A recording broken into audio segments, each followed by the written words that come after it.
Everyone sees the girl as a picture of noble grace. Yet the very moment she meets her tutor, she commands him to scrub her feet clean. But the tutor doesn't obey her command. He slaps her hard across the face instead. Before Dalika ever set foot here, he had already obtained permission from Dairyla's father to discipline her as he sees fit. But the reason Daliku was granted such authority stems from his lowly status as a beggar. Daliku is, in fact, a transmigrator. But upon arriving in this world, he discovered that he was trapped in the body of a mere beggar. Even his mentor in magic was nothing more than an old beggar who did little but boast. The old man was no disguised master of hidden power. He was just an ordinary one-star mage. The old beggar needed someone to feed his ego, and Daliku was desperate to learn magic. So the two struck a deal that suited them both perfectly. Yet within a single year, Daliku achieved the realm the old man had spent a lifetime reaching. But instead of encouragement, the old man began to crush his confidence. With your talent, you'll cap out a 2-star. Magic flows from bloodlines. Struggle all you want, it's useless. Here, magic is the exclusive privilege of the aristocracy. Many nobles easily attain the rank of 3-star mage before adulthood. Nights stretched forever. Daliku couldn't tell if the old man was warning him, or simply airing his own grievances. But the next day, Daliku found the old man's lifeless body. He'd been beaten somewhere, his body covered in wounds. At first, Daliku assumed the old man had gotten into an argument that turned violent. Only later did he learn the truth. The guards had done it. He was caught stealing a 2-star magic tome from the vault. No one will ever know why an old beggar, destined never to become a 2-star mage, would risk his life for such a thing. For years passed after the old beggar's death. Daliku then met his second magic tutor, Kadia, the mistress of the fallen, House Fulai Muhate, a 3-star mage leading a life of mercenary work. At first, she merely offered passing guidance to the young Daliku, who already joined the corps, and could wield a few 1-star spells. Kadia taught Daliku much, far beyond just magic, and a lot about how to navigate the world. But what truly changed Kadia's mind all started with a single unexpected event. The day Daliku revealed his true talent. Kadia didn't hesitate for a moment and led him straight into a deserted alleyway. You already know how sensitive aristocrats are about their privileges. And magic is the greatest privilege of all. Overwhelming power can be seen as a blessing, but only amongst fellow nobles. A commoner might rarely produce a 3-star, but that's only achieved by a peasant who has spent their entire miserable life studying the arcane, and what he just used as a 2-star chaos magic, known as Phantom Echo. From that day forward, Kadia took Daliku everywhere, teaching him a vast range of magic arts. Occasionally, he would even recount tales from his old life, the high society he once moved in as an aristocrat. After a year of this constant life, Kadia left. The Elbiest Count's family had hired Kadia as a private tutor. That count ruled a border territory so powerful, not even a grand duke in the capital could afford to offend him lightly. So for Kadia, it was an offer he simply couldn't refuse. To become a magic instructor for a noble of that stature is a monumental stroke of fortune for anyone. And so, after leaving behind a tome of 2-star spells, Kadia vanished from Dalik's life completely. After self-teaching 2 more 2-star spells, Daliku, 16, had no intention of stopping that day. Daliku received a commission that would change his entire destiny. It turned out that the famously profligate Grand Duke Dupulayan, he'd ordered culling beasts near his realm. However, the sharp-witted Daliku immediately sensed something was off. Why would a house like Dupulayan hire mercenaries to handle beasts? Remembering the old beggar and Kadia's warnings, Daliku refused the contract outright. But the Dupulayan family was offering an absurd amount of coin. The upfront deposit alone was a full gold coin, and the targets of this hunt were nothing more than extremely common goblins. The situation unfolded exactly as Daliku predicted. That contract was just a smokescreen from the very start. Their actual objective for this trip is to secure a magic tutor for the young lady of House Duprian. Those 3 who appeared earlier hold no ordinary status either. The old man is DeLong, the steward of House Duprian. The woman is the head maid, Catalina, and the last one, Iselin Eleanor Duprian, the eldest daughter of the Duprian bloodline. Though Dalike accepted this well-paying commission, he never let his guard down. Aristocrats of their standing have no reason to hire a mercenary as a tutor. Meanwhile, Raish storms into Duke Duprian's study. Father, Valerian, brother, just look. Raish, what is the meaning of this outburst? Have I not taught you to maintain your composure at all times? It's not my composure that needs minding. It's Dairyla. He started laying hands on the household servants. Lower your voice, Raish. Father is in the middle of a discussion with me. Last month alone, over 10 servants quit because they couldn't endure him any longer, and he smashes furniture on a whim. How much longer will you indulge that wretch? Father, Raish. Hearing Raish speak of his sister in such a manner, Valerian can no longer contain himself. Enough. Leave us. I still have matters to discuss with Father. Father, that Dairyla is a catastrophe waiting to happen. That's an indisputable fact. And we still have Iselin, don't we? I believe it's time we cut our losses with Dairyla. Listen to me closely, Raish. Such decisions are not yours to make. I've already sent the steward to inquire at the monastery. The facilities are excellent, and many noble children reside there. Rather than letting him become a burden, yield to fate or face ruin will inevitably become the doom of our house. But the moment Raish finishes speaking, Duke Duprian seizes him by the head and slams it against the desk. I've said it once already. Such decisions are not yours to make. When the time for judgment comes, you must be decisive. Father, elsewhere, Iselin has already escorted Dalike into House Duprian's manor. Have you heard the tales of my sister, Dairyla? I've only seen Lady Dairyla's portrait in the Dupulayan family tree. I see. I suppose she's hardly memorable in the eyes of outsiders. Just then, the two encountered Walilian and Liege emerging from the Duke's chambers. It's been too long. Hey, Iselin, how is life treating you in Elbiest? I've been well, brother. Thank you for asking. Good. As you can see, Liege is wounded. We can catch up another time. The look on their faces made it blatantly clear that tensions had erupted within the Duke's manor. After glimpsing a maid weeping behind them, Daliku formed a rough, unflattering theory in his head. Shortly after, the Duke strode into Duke Dupulian's private study. Iselin made the usual polite exchanges with her father. This is the magic teacher I brought back from Elbiest. He says he's willing to tutor Dairyla, but the Duke's expression betrayed his apathy. He couldn't care less. Father, I know you're busy. I'll take my leave now. Yet just as they were about to depart, the Duke commanded Deliku to stay behind. You're fresh-faced. Barely 16, I'd wager? Yes. Thanks to Kadia's earlier etiquette lessons, Deliku managed not to behave like a clumsy oaf. What tier of magic can you cast? I dabble in 1-star spells. Drop the humble act. Excessive modesty is a flaw, not a virtue. It struck Deliku then and there. Before a 5-star mage like Duke Dupu lay in. False modesty was a fool's game. If I caused offense, I humbly apologize. No matter.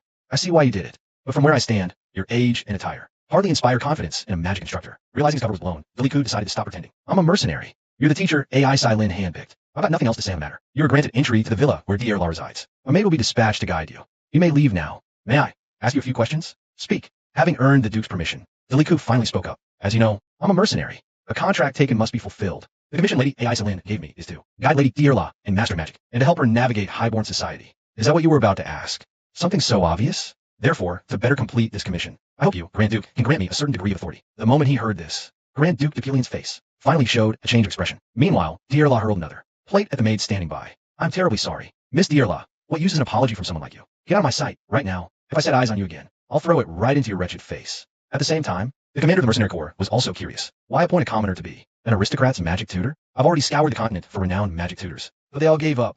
This decision was purely born from desperation. Though Mr. Deliku comes from a mercenary background, knows noble ways. His master was an impoverished aristocrat, so he likely learned it all from him. I see. Though Mr. Deliku is a mercenary, he has an extraordinary aura, and he's also a very kind man. That's why I believe Mr. Deliku might just be able to properly guide Dierla. Miss AI Silin, it seems your judgment of character still falls short. That Deliku fellow is a mage, who grew up in the slums. He's been a mercenary since before he could even talk sense. A wretch born from the gutter like that.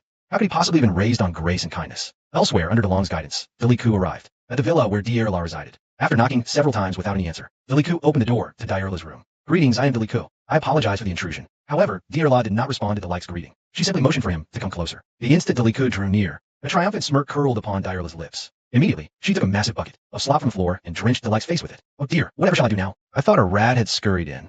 You're the hireling? You truly do resemble a rat. I prepared this especially for you, you know. Does it remind you of your birthplace? You smell of the sewers. It suits you perfectly. Well, what a terrible waste. The gift I so painstakingly prepared for you spilled across the floor. Hearing these insults, Deliku just stared coldly at Dierla standing before him. His dead-eyed stare actually made Dierla deeply uncomfortable. Without a second thought, Dierla kicked Deliku to the ground. I forbid you to stare at me like that. Just from that one kick. Dierla tossed the shoe off in disgust. Know your place, you filthy rat. You think you can teach me? Haven't those commoners taught you anything? Meanwhile, Grand Duke Dupulayan, because of the recent conversation, had fallen deep into thought. For a mercenary-born man like Deliku, had shaken him to his core. The fact that I can sit here means Lady Dierla's issues are not easily solved. So I want to ask the Grand Duke, who so deeply loves Lady Dierla, one question. While I am instructing Lady Dierla, how much authority will you grant me? The scene shifts back to Deliku, who delivered a resounding slap to Dierla's face. There was no doubt about it. Dierla had never imagined anyone would dare do such a thing to her. She stared at Deliku in utter disbelief, the searing pain on her cheek telling her that he had actually struck her. It was then that Deliku finally spoke. Stand up. As early as 3 years ago, Deliku had asked Kadia a question. Master, if a student was stubborn and ungrateful, what would you do? I try to understand them. Isn't that a bit too idealistic? What if none of that works? The essence of teaching is guiding a student toward a better path. If understanding and compassion fail to communicate, then a different method must be applied. And what would that other method be? Instill fear into their mind. Back in the present, Dierla still couldn't grasp that she had been struck by a mercenary. Show care and respect towards others. I do not wish to repeat myself. Stand up. But the first thing Dierla did upon standing was slap Deliku across the face. Who do you think you are? A lowly mercenary? But before Dierla could finish her words, Delight's palm had already landed across her face. I'll loathe repeating myself. Treat others with the basic decency and respect they deserve. Seeing Delight's audacity, Dierla was so furious she laughed. Steward, what are you all doing? This lowborn wretch dared to strike me. Hearing Dierla's frantic summons, DeLong burst into the room immediately. My lady, are you all right? How dare you touch the young mistress?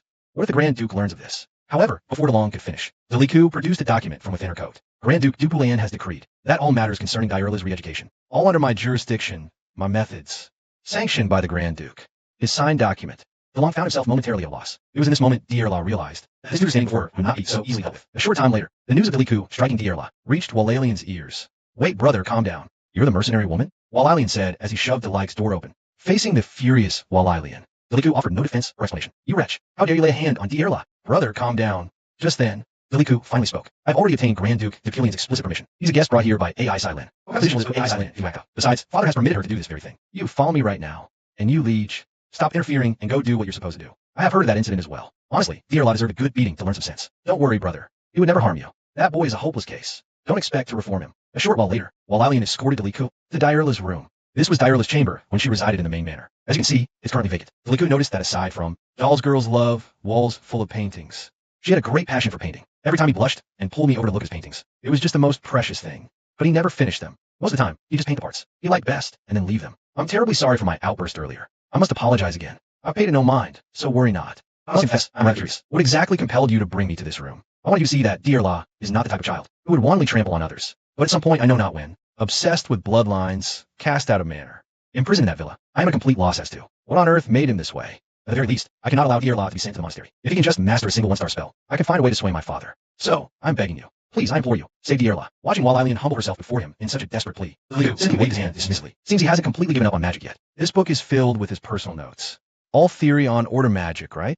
Indeed. We nobles are all trained in the order school, studying the words before him. A theory began to form in Delight's mind. I will see what I can manage, Deliku said, handing the book back to Lillian. Later that very night, as Diarla lay fast asleep in his own chamber, someone emptied a bucket of water directly over his head, and that person, glaring down at him, was none other than Deliku. Still think you get to sleep, do you? What are you on about? Out of your mind? Come with me now.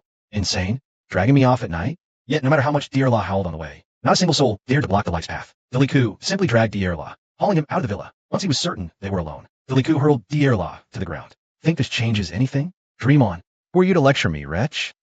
Seeing as we're finally alone now, how about I share a rather amusing little truth with you? In truth, I never had the faintest intention of teaching you magic. I simply have a taste for the suffering of stuck-up, high and mighty nobles like you. The expression that twisted Delight's face sent a bolt of pure terror through Diarla. Don't you see it? Why would a peasant love an aristocrat? Private tutor is just a pretty title, nothing more. What the hell are you talking about? I never planned on being a real magic teacher. I just needed a convenient cover to torment an arrogant, high and mighty aristocrat like you. You know that? Those holier-than-thou nobles. Do you know how exquisite their screams are? Do you think you'll walk away unscathed after this? Oh, I'll be perfectly fine. You'll be tossed into a monastery soon enough. Do you honestly think anyone will believe a word you say? And even if things go south, I'll just die. A commoner's life for an aristocrat's? That's a bargain any day. Besides, if I just run, maybe nothing will happen at all. After all, I've helped the Dupulean. Supposedly. Diarla realized, if Deliku caught her, she might actually die here. If Diarla fled back to the villa, Deliku could easily drag her out again. So Diarla decided she had to lose him in the familiar woods. If Diarla could reach the Duke's mansion through the forest, it would be Delight's head on the chopping block. But just then, Diarla saw a burst of light flare behind her. She finally realized Deliku had just used a 2-star magic fireball. That meant the 16-year-old mercenary was at least a 2-star mage. When the fireball exploded in front of Diarla, the shock sent her collapsing to the ground. In that moment, Diarla truly felt death breathing down her neck. How could this be? My apologies. Mine was off just then. After scrambling back to her feet, Diarla immediately bolted for the woods. But while frantically glancing back at Delight's position, Diarla stumbled and fell hard. By the time she clawed her way back up, Delight's magical assault was already upon her, and the blasts were landing closer and closer to Diarla. Quick on your feet, are you? I don't like someone who's been locked indoors all day. Seizing the moment, Deliku paused to gloat. Diarla fled once more. At this rate, he'll be caught sooner or later. Diarla glanced back, only to realize Delight's attention seemed entirely consumed by that spell. When Deliku finally looked up, Diarla's figure had simply vanished, but the forest before him was the very one Deliku had seen in the painting. He guessed Diarla must have played here since childhood, and those things in Diarla's paintings were, in fact, the mana he had sensed, having just scanned the ambient magic. Deliku was now more convinced than ever that his theory was correct. But just then, Diarla, clutching a rock, lunged out from the bushes. Pity that Deliku, with a single casual strike, shattered his last hope. I admire your audacity. Knowing escape was futile, you chose to strike first. Reaching that decision takes courage. Broken by both mental and physical torment, Diarla no longer had the strength to run. It seems you're out of options now. Any last words? Deliku spoke, advancing on Diarla step by step. You think I'd beg for your forgiveness? Just end me. I will not grovel on my knees like those peasants. Why do you cling so desperately to bloodlines? The instant he heard that, Diarla's body jolted violently. If not for this, what else do I have left? Apart from this noble blood, is there anything else I possess? Magic. More magic. It's all anyone ever speaks of. You think I never tried? But I just couldn't do it. No matter how hard I struggled, it was futile. What could I do? Be it magic or painting, I fall short of everyone. If not for this blood, what am I? Without it, what would I be? Nothing. I understand. Then go in peace. Deliku finished speaking and raised his sword. This time, Diarla did not flee. Instead, he locked his gaze fiercely onto Delight's eyes. But what happened next was sheer disbelief. Delight's blade was halted by a wall of ice. Staring at the sight before him, Diarla could scarcely trust his own eyes. The one who had conjured that ice wall was none other than himself, the man who had never mastered a single spell. Diarla couldn't believe it. She had actually used magic in that situation. Thank you for your hard work, my lady. Forgive my insolence. Technically, that wasn't a spell. It was merely a raw surge of mana. But you did exceptionally well. In that single moment, all the emotions, bottled up inside Diarla, finally burst out. After careful examination, your magic aligns with the wild faction. What's the wild faction? I thought most aristocrats study the disciplined faction. Fundamentally, all schools are the same. Only the path to enlightenment and study differs. Lady Diarla is of the wild faction. That is why learning magic through disciplined faction theory created problems. But how do you know? I belong to the wild faction. I saw your paintings, my lady. You sensed mana within nature, and projected it onto the canvas. Most potential mages with wild faction traits sense mana from nature in their childhood. Alright, you're free to go now. That level seems not bad, actually. You've awakened your mana, but the real journey is long and treacherous. Starting tomorrow, I will teach you how to control that surge of power. At that moment, Deirla called out to Delike. Anyway, thank you. Was that painting of dusk your masterpiece? Which one? It was well done. Yes, that is indeed my masterpiece. And you were the first person to notice it was a finished work. Early the next morning, Deirla began trying to manifest her mana. But no matter how hard she tried, she made no progress. On her way to find Delike, she startled a passing maid. Unfortunately, the maid splashed water onto her dress. In that split second, the maid was frightened to death. I'm deeply sorry, Lady Deirla. Knowing Deirla's past temper, a punishment would usually be inevitable in a situation like this. I've committed a grave sin. Please, forgive me just this once. To the maid's surprise, however, Deirla didn't lose her temper. Be more careful. She truly couldn't believe it. Deirla simply left, after that one fleeting remark. Are you alright? You didn't get hit? I'm fine. It seems something happened on our outing last night. Meanwhile, Delike, exhausted from a long night, was still in deep sleep. But in the next second, Deirla's voice came crashing in with a knock at the door. What brings you here so early? My lady, please observe decorum. You're putting me in a difficult position. You need to teach me how to control the magic I've just awakened. I tried it once on my own, but I still can't manage it. Those words made DeLong freeze in his tracks. You can believe Deirla's magic awakened in a day. Deirla awakened her magic in just one day. You said you would teach me today. Come on, tell me. Come back this afternoon. Deliku said flatly before slamming the door shut, just as DeLong was feeling a surge of joy for Deirla. Her expression had already twisted into something disturbing. Who the hell do you think you are to order me around? Open this door right now and tell me. But Deliku offered Deirla no reply, choosing instead to go straight back to sleep. The girl was notoriously the most spoiled brat in the family, yet he made her a proper lady in a day. Heard? She became an obedient noble lady. Heard about it? Miss Deirla didn't smash a single plate today. This morning, I accidentally spilled water on her dress, and I didn't even get beaten for it. And I also heard that Miss Deirla has successfully awakened her magic. Is that true? Hasn't that tutor only been here for a single day? Leech froze in place upon hearing this. What did you just say? It wasn't long before Walalian brought the news to the Grand Duke and Leech. Deirla has awakened her magic. Yes, father. I've confirmed it with the steward and the servants countless times. Grand Duke Dupalan paused his quill, a rare sight. Well, that's very good news. It's merely an awakening of her magic. Father, you mustn't jump to conclusions so quickly. You won't praise Leech's sister for her magic. But you make such a comment? How could you? Have you forgotten everything she's done up until now? To cancel her exile to the convent over such a minor achievement is unbelievably rash. While his two children argued over Deirla's fate, the Grand Duke just resumed reviewing documents. Time quickly passed, and the afternoon arrived. When Deliku arrived at Deirla's room, she was sitting alone on her bed. Are you sulking? I am not sulking. I am furious. Even if you're sulking, there's nothing to be done about it. I told you I am furious. Whether you are furious or sulking, it changes nothing. There's an order to these things, after all. At this point, Deirla finally snapped. For the last time, I am not sulking. I am furious. But when Deirla turned around, he came face to face with Delike's blood-red pupils. He instinctively spun back around. Fine, just pretend I'm throwing a tantrum, then. If you start fooling around just because you awakened your magic, you'll exhaust yourself in no time. I speak from experience. Study needs balance. You've rested. Let's begin a lesson now. Yeah. Such a rigid old magic tutor. Are you saying you'd like me to teach you unrigidly? In that instant, Deirla thought back. Those experiences when he awakened his own magic. It was indeed a novel teaching style. But the process? Thinking of this, Deirla promptly sat down. Forget it. Today, we'll learn how to invoke magic. Once you can freely invoke your magic, you should be able to learn a one-star spell right away. Our wild faction never formed a complete academic system, so it is the most suitable school for self-study. Unlike Order, we seek more freedom. To be honest, my lady, you truly suit the wild faction. What's that supposed to mean? Exactly what it sounds like. My lady, yours fits wild. And you possess the bloodline of the Dupulayan. Your innate talent is exceptionally rare. The moment she heard this, Deirla looked like a completely different person. Are you saying I have talent? Yes, to erect an ice wall the very moment your magic awakened. One could say you are quite talented. So by that logic, I'm a prodigy? Talent and genius are two different things. Isn't it the same thing? One thing at a time. Fine. You're always right. As the two practiced invoking magic, neither seemed to notice Liege standing outside the window. You only needed to see his expression to know. He was thoroughly displeased with Deirla's magical awakening. Over the days that followed, Deirla sought out Deliku every single day. Deliku, I can already invoke my magic, but I still can't control the direction. Deliku, look. Frost aura is beginning to form in my hand, but it always feels so strange. Deliku, listen to me. I just sense the magic power, but this feeling is so weird. Deliku, I've been looking for you all day. What are you doing here? Didn't I tell you to stay near the village grounds? Did you think Father lent you the magic tomes just so you could learn magic? Yes, the Grand Duke specifically granted me permission. Browse freely. What do you want? I circulated my mana as you taught me. Just take a look, will you? That night, Alani stood in his room with a serious expression. I heard you were looking for me. You're here. Let's sit down and talk. How's my little sister, Deira, been lately? She's made significant progress, but will still be some time before she can master one-star magic. I see. Mother will likely return from her social engagement next week. I must warn you in advance. She is not someone who is easily fooled, though the current household staff are all quite agreeable. Nobles hate commoners in power. You must be well aware of that, I presume. Like, I'll be careful. Did you summon me here just to tell me this? I am the next head of the Dupulian family. A patriarch's duty is to care for and embrace every family member, so I must treat each member with sincerity. What an arduous task it is, and how unfathomable the human heart can be, if only everyone's thoughts and values could be the same. Alas, reality is quite the opposite. So, what exactly are you trying to tell me? Deira, my dearest little sister. She won't play with me anymore. Hearing Walalian say these things, Delight was utterly speechless. You know, when Delight was a child, the way he greeted me with that smile still etched vividly in my memory. Who looks more like an angel than him? So, Delight, do you have any ideas? A way to win back Daira's favor? Why are you asking me such a question? Isn't Daira fond of following you around? Just as Walalian said, Daira is searching everywhere for traces of Delight. How about you take a look at this for me? I'll learn from a maid how to craft a doll. What do you think? Isn't it the spitting image of our dear Daira? Will it show him my love? Forgive me. Mr. Walalian, are you perhaps intending to curse him with this thing? Delight, you wretch. Are you utterly useless? 1 week later, the Duchess has returned. I've heard a great deal about you. They say a most capable magic tutor has been hired. It's an honor to meet you. I am Alayla de Bear de Pulian. If you allow it, I would like to send some gifts to your territory. I have no house to call my own. At those words, Miliaila froze. I have no lands or noble house. I am merely a commoner. Miliaila simply couldn't believe it. The so-called capable magic tutor they spoke of was a commoner. The moment she learned of this, Miliaila stormed into the Archduke's study. You let a commoner tutor Daira?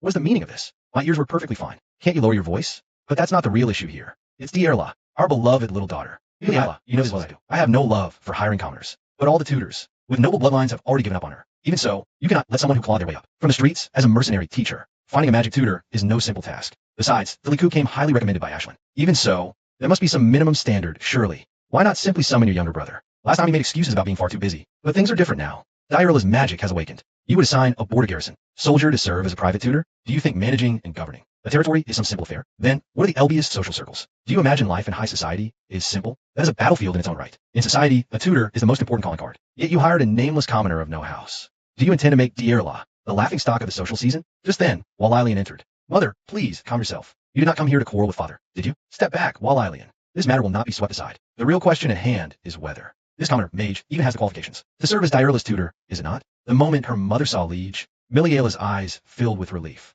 A mere commoner, rising to tutor a noble. This is no ordinary circumstance. If that commoner truly possesses the aptitude. Personally, I fail to see the issue. Father, I am willing to test this Derek's aptitude for myself. If I can best him in a one-on-one magical duel. Let's not be naive. From a mage's perspective, he is genuinely formidable. The moment those words were spoken, Liege fell utterly silent. Then allow me to test Daira. How's that sound? Only then did Walalian realize that Liege seemed to hold a specific grudge against his own sister. If Derek truly is a gifted tutor, then Daira, as a soul student should, have achieved commendable results as well, correct? I'll test her teaching magic. Duel with Daira. After a long moment of hesitation, the Archduke finally conceded to Liege's proposal. The moment the two left the study, Walalian immediately pursued Liege, who had left first. What exactly going on in Heiress? Why a magical duel with Daira? Brother, do you honestly believe she's turned over a new leaf? Have you forgotten everything she's done to us? No matter what, she's still your only sister. Blood we are duty-bound to tolerate and forgive. That blood you speak of will be the ruin of our house. Does her past conduct not serve as sufficient proof? If she's allowed to debut in society, it will spell our absolute end. Is that truly how you see it? Liege, she crossed the line first. She belongs locked in that villa, torn between his brother and his sister.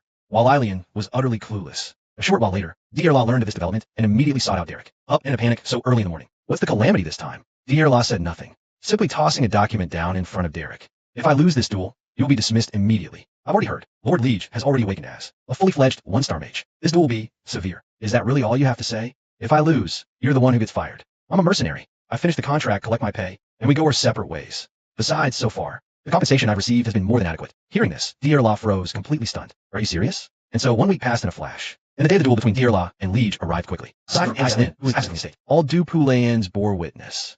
You were in the presence of the Grand Duke. The Liku merely offered him a customary salute. One look at Delik's face made it clear. The Grand Duke was intrigued by his calm demeanor. He's confident, from the Grand Duke's perspective, for Deliku to maintain his composure under these circumstances. Dismissing him too early seemed like an increasingly poor choice. What no one knew was that, in Liege's mind, this was no ordinary sparring match. He intended to use this opportunity to destroy Daira completely. Liege swore a silent oath in his heart. He would make Daira regret every single thing she had done. On the other side, facing her first training duel, Daira's eyes held an unyielding resolve. Time rewound to that afternoon of her conversation with Deliku. Is there truly nothing else you care about? My lady, you must have sensed it too. Your magical growth has found its proper path. Though you can't yet command a one-star spell, it should come to you soon enough. After all, the blood of Dupulin runs in your veins. Why bring this up now? I told you before, the feral school is at its heart, suited for solitary study. Hearing this, Daira was brought to the brink of tears. So what? Why are you telling me this, Deliku? I know I haven't been a brilliant student, but I still want to keep learning magic from you. I don't want anyone else to teach me. A word of warning. I have no understanding of the courtesies. I only know duel rules from books, not practice. But I can show you how to win a real fight. Do you want to win? In that instant, Daira remembered the whispers she had endured. How could the Dupulean family possibly produce someone like her? Her brothers and sister are also accomplished. It seems the Dupulean line is destined for decay. Remembering those poison words, Daira's gaze ignited with absolute resolve. I want to win. I must win. Daira did not stand here as Liege's little sister. She stood here as Delik's student, and as a mage in her own right. It started. The duel was on. The magic duel between Daira and Liege was finally underway. Liege watched Daira ascend the sparring platform, a subtle sense of wrongness gnawing at him. Could she truly have come here determined to win? Just as their eyes met, DeLong's voice rang out from the side. Both sides, prepare for the sparring match. This match will follow the advanced mage sparring rules Of the Kel from Ceylon. under General Pelham's protection law. First ward cast loses. Final reminder. Both combatants make ready. The match begins now. General Pelham's protective ward will automatically trigger just before the wearer suffers a grievous blow, rendering the opponent's magic null and void. I was wondering how these aristocrats settle their scores. Turns out they use such expensive trinkets just for practice. Guess they got more coin than sense. The ward's effect lasts 10 minutes. Looks like Liege intends to end this before then. Liege has no intention of accepting a draw. That's why he's taking the sparring match so seriously. The very instant the match began, he gathered mana in his hands and started his incantation. Yet while Liege prepared his magic, Dearla remained perfectly still, standing in place. His eyes on him with unwavering focus. One of the keys to magical combat lies in incantation speed. In range battles, first cast wins. And against an opponent like Dearla, a single one-star spell should suffice. My apologies, but you must return to that villa. The moment the incantation was complete, a one-star spell, Windblade, shot straight towards Dearla. In Liege's mind, the sluggish Dearla could never hope to evade this strike. Liege could already picture it. The Windblade triggering her protective ward, and Dearla being sent scuttling back to her villa. Liege missed her fierce resolve. Of the woman, he had branded a blight upon his family. And just at that instant, Dearla dropped her stance low and darted sideways in a sudden dash. Such agile movement was rarely, if ever, seen from her. Without a doubt, the change unfolding within Dearla, beyond his guess. No running. Liege gritted his teeth and channeled his mana, altering the wind blade's trajectory. The blade curved mid-flight, hunting Dearla once more. In Liege's judgment, a girl locked away in a villa for so long would surely lack the stamina of an ordinary person. But if Liege could see the expression on Dearla's face right now, he would certainly change his own opinion. Furthermore, although Liege can skillfully use one-star magic, he is still essentially a combat novice. Forcibly altering the trajectory of his magic like this Will only cost him more mana.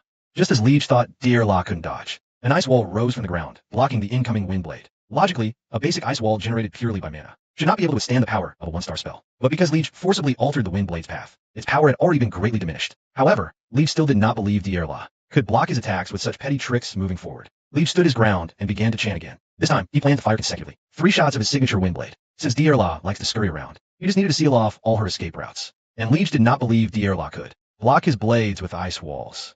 Listen, Lady Dearla, a mercenary's combat technique differs from that of an aristocrat. They don't take pride in fighting fair and square as a virtue. They focus purely on the act of victory itself. This might differ from standard aristocratic spell dueling. Even if you win, you might still be scolded. But even so, it can still bring you a victorious outcome. Do you truly wish to learn? Of course I want to learn. This time I must win. Time returns.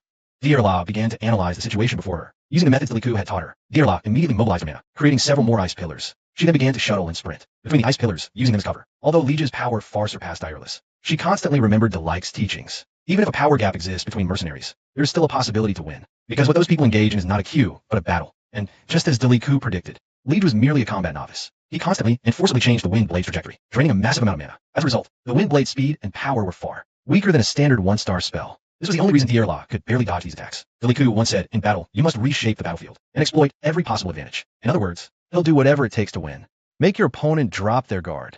a weakness you can exploit. Realizing there was no dodging the wind blade, Dearla once again summoned a wall of ice with his mana. He blocked the strike, but having just awakened his magic, this high-intensity battle was already wearing Dearla thin. And in that very moment, Liege's voice came again. It's over. The instant those words hit his ears, Dearla spun around. The final wind blade Liege had unleashed was already curling behind those ice walls. The moment it struck home, the dueling platform was swallowed by a cloud of dust. No one could see what was happening inside. Yet Deliku showed not the faintest hint of panic. Because he believes in Dearla, he won't fall easily. Elsewhere, Miliala couldn't keep her cool. Dearla along. What the hell are you standing there for? Stop the match, and bring Dearla back. It was then that the Archduke spoke. Sit down. The match isn't over. What are you saying? You saw it yourself. Dearla was hit by magic. No, he wasn't. General Pelham's protective barrier didn't activate. Indeed, beyond the situation on the dueling stage, the Archduke's attention was fixed on one person, Deliku, watching from the sidelines. The Archduke had been observing every single reaction from him. Deliku hadn't so much as blinked. Had he already foreseen everything unfolding here? Back on the field with the match still not officially over, Liege strode into the dust, cloud himself. By all logic, Dearla had been struck squarely by the wind blade. Yet the protective barrier hadn't been triggered. So where the hell did Dearla go? It was then that Liege caught sight of a familiar figure, slipping through the gaps beneath the dueling platform. But before he could even react, the wooden planks under his feet let out a sickening creak. In a flash, pillars of ice erupted from beneath the platform. Liege could only recoil, catching him completely off guard. A narrow miss, his quick reflexes, only cost him his cloak, shredded clean through by the ice. But Liege couldn't possibly believe it. Dearla actually hid beneath the dueling platform, launching attacks at me from under there. According to what DeLong said earlier, leaving the platform's bounds means instant disqualification. But judging by DeLong's expression, Dearla's current actions aren't breaking any rules. In all previous aristocratic duels, such a crude method of combat has never been seen before. Just as Liege was thinking this, the wooden boards beneath his feet rattled again. Though it looked a bit undignified, Liege still managed to dodge the ice spikes that burst forth. But this was far from over. In almost an instant, 3 ice pillars shot up around Liege. Without a doubt, the ice spikes erupting from beneath the stage were locked on a Liege as their target. The attacks were not only invisible, but nearly impossible to predict. Even a single hit would spell his defeat. There is absolutely no trace of aristocratic grace in Dearla. It was at that moment Leech finally located Dierla, hidden away beneath the dueling platform. Only then did he truly see the look in Dierla's eyes, a gaze completely void of any emotion. Without a doubt, this was not a look Dierla was known for. Yet Leech felt he had seen it somewhere before. The answer came to him quickly. It was the same expression worn by that mercenary, the one who showed not a flicker of emotion, even when Malalian grabbed him by the collar. Only now did Leech realize the tactics Dierla was employing were unmistakably influenced by that magic tutor. Now that he understood the truth of the matter, Leech saw no reason to keep up the aristocratic facade. Without a shred of hesitation, he tore off his cloak. Since Dierla had completely abandoned the etiquette of noble duels, acting solely for victory, he had no choice but to adopt a fitting posture in return. Because of Dierla, Leech too cast aside his usual noble bearing. What is all this? How can he just crawl onto the stage? It's full of dust down there. Darling, what are you doing? Stop at once. Dierla isn't breaking any rules. Watch the duel first. Grand Duke Gillian spent his youth regularly on the battlefield. That's why there's not a trace of surprise on his face. He watched in silence.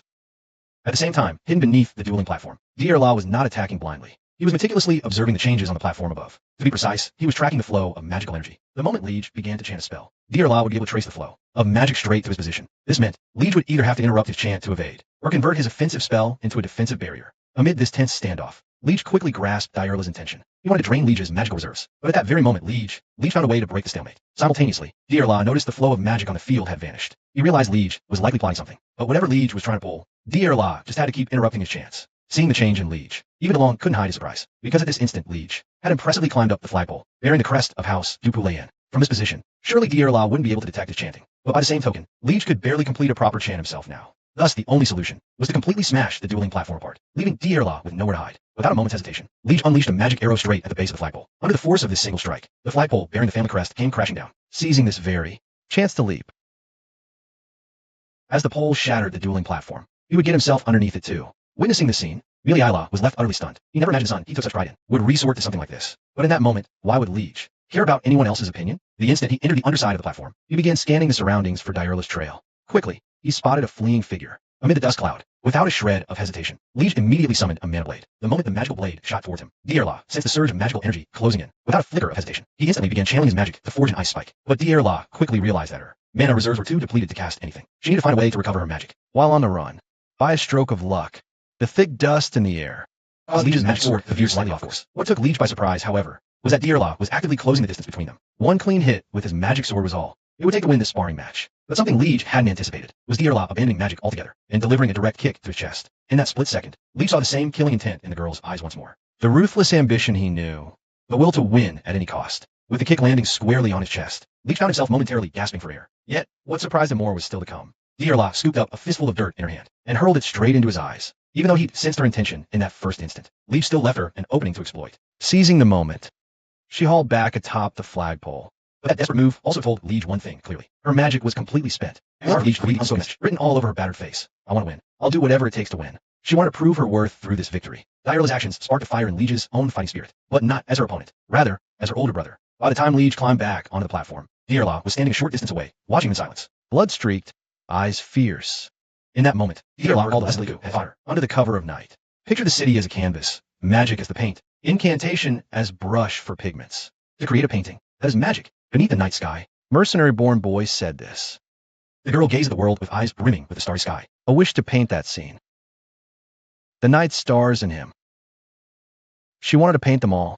The moment she closed her eyes, the scene from that night fled back before Dierla's vision once more. The young girl squeezed out the very last drop of mana within her. She imagined her fingertips dancing across a colossal canvas. Before she even realized it, the mana in the air began to answer the girl's call. It coiled around her fingers, a biting chill in the air. Dierla's very first masterpiece was about to be born. The instant she opened her eyes, she unleashed her first one-star spell. A freezing, bone-chilling ice lance materialized beside her. It was the one-star spell, Ice Lance. At the sight of this, DeLong was visibly startled. My dear, look, it's a one-star spell. Dierla, cast a one-star spell, a one-star Ice Lance. You've finally done it. The moment that Ice Lance appeared, no one around dared to try and stop this match anymore. And Leech swore an oath in his heart to offer the utmost respect to his own sister. Without a shred of hesitation, Leech instantly conjured several mana bolts. Even though Dierla had conjured a one-star spell, Leech held absolute faith that the outcome would remain unchanged. The exact instant the Ice Lance fully formed, Dierla immediately launched it straight at Leech. Almost simultaneously, Leech unleashed every single mana bolt surrounding him. The two one-star spells collided in the center of the sparring stage, detonating a massive explosion. Dust and smoke engulfed the arena once more. Miliela's heart was overflowing with worry for her youngest daughter. As smoke cleared,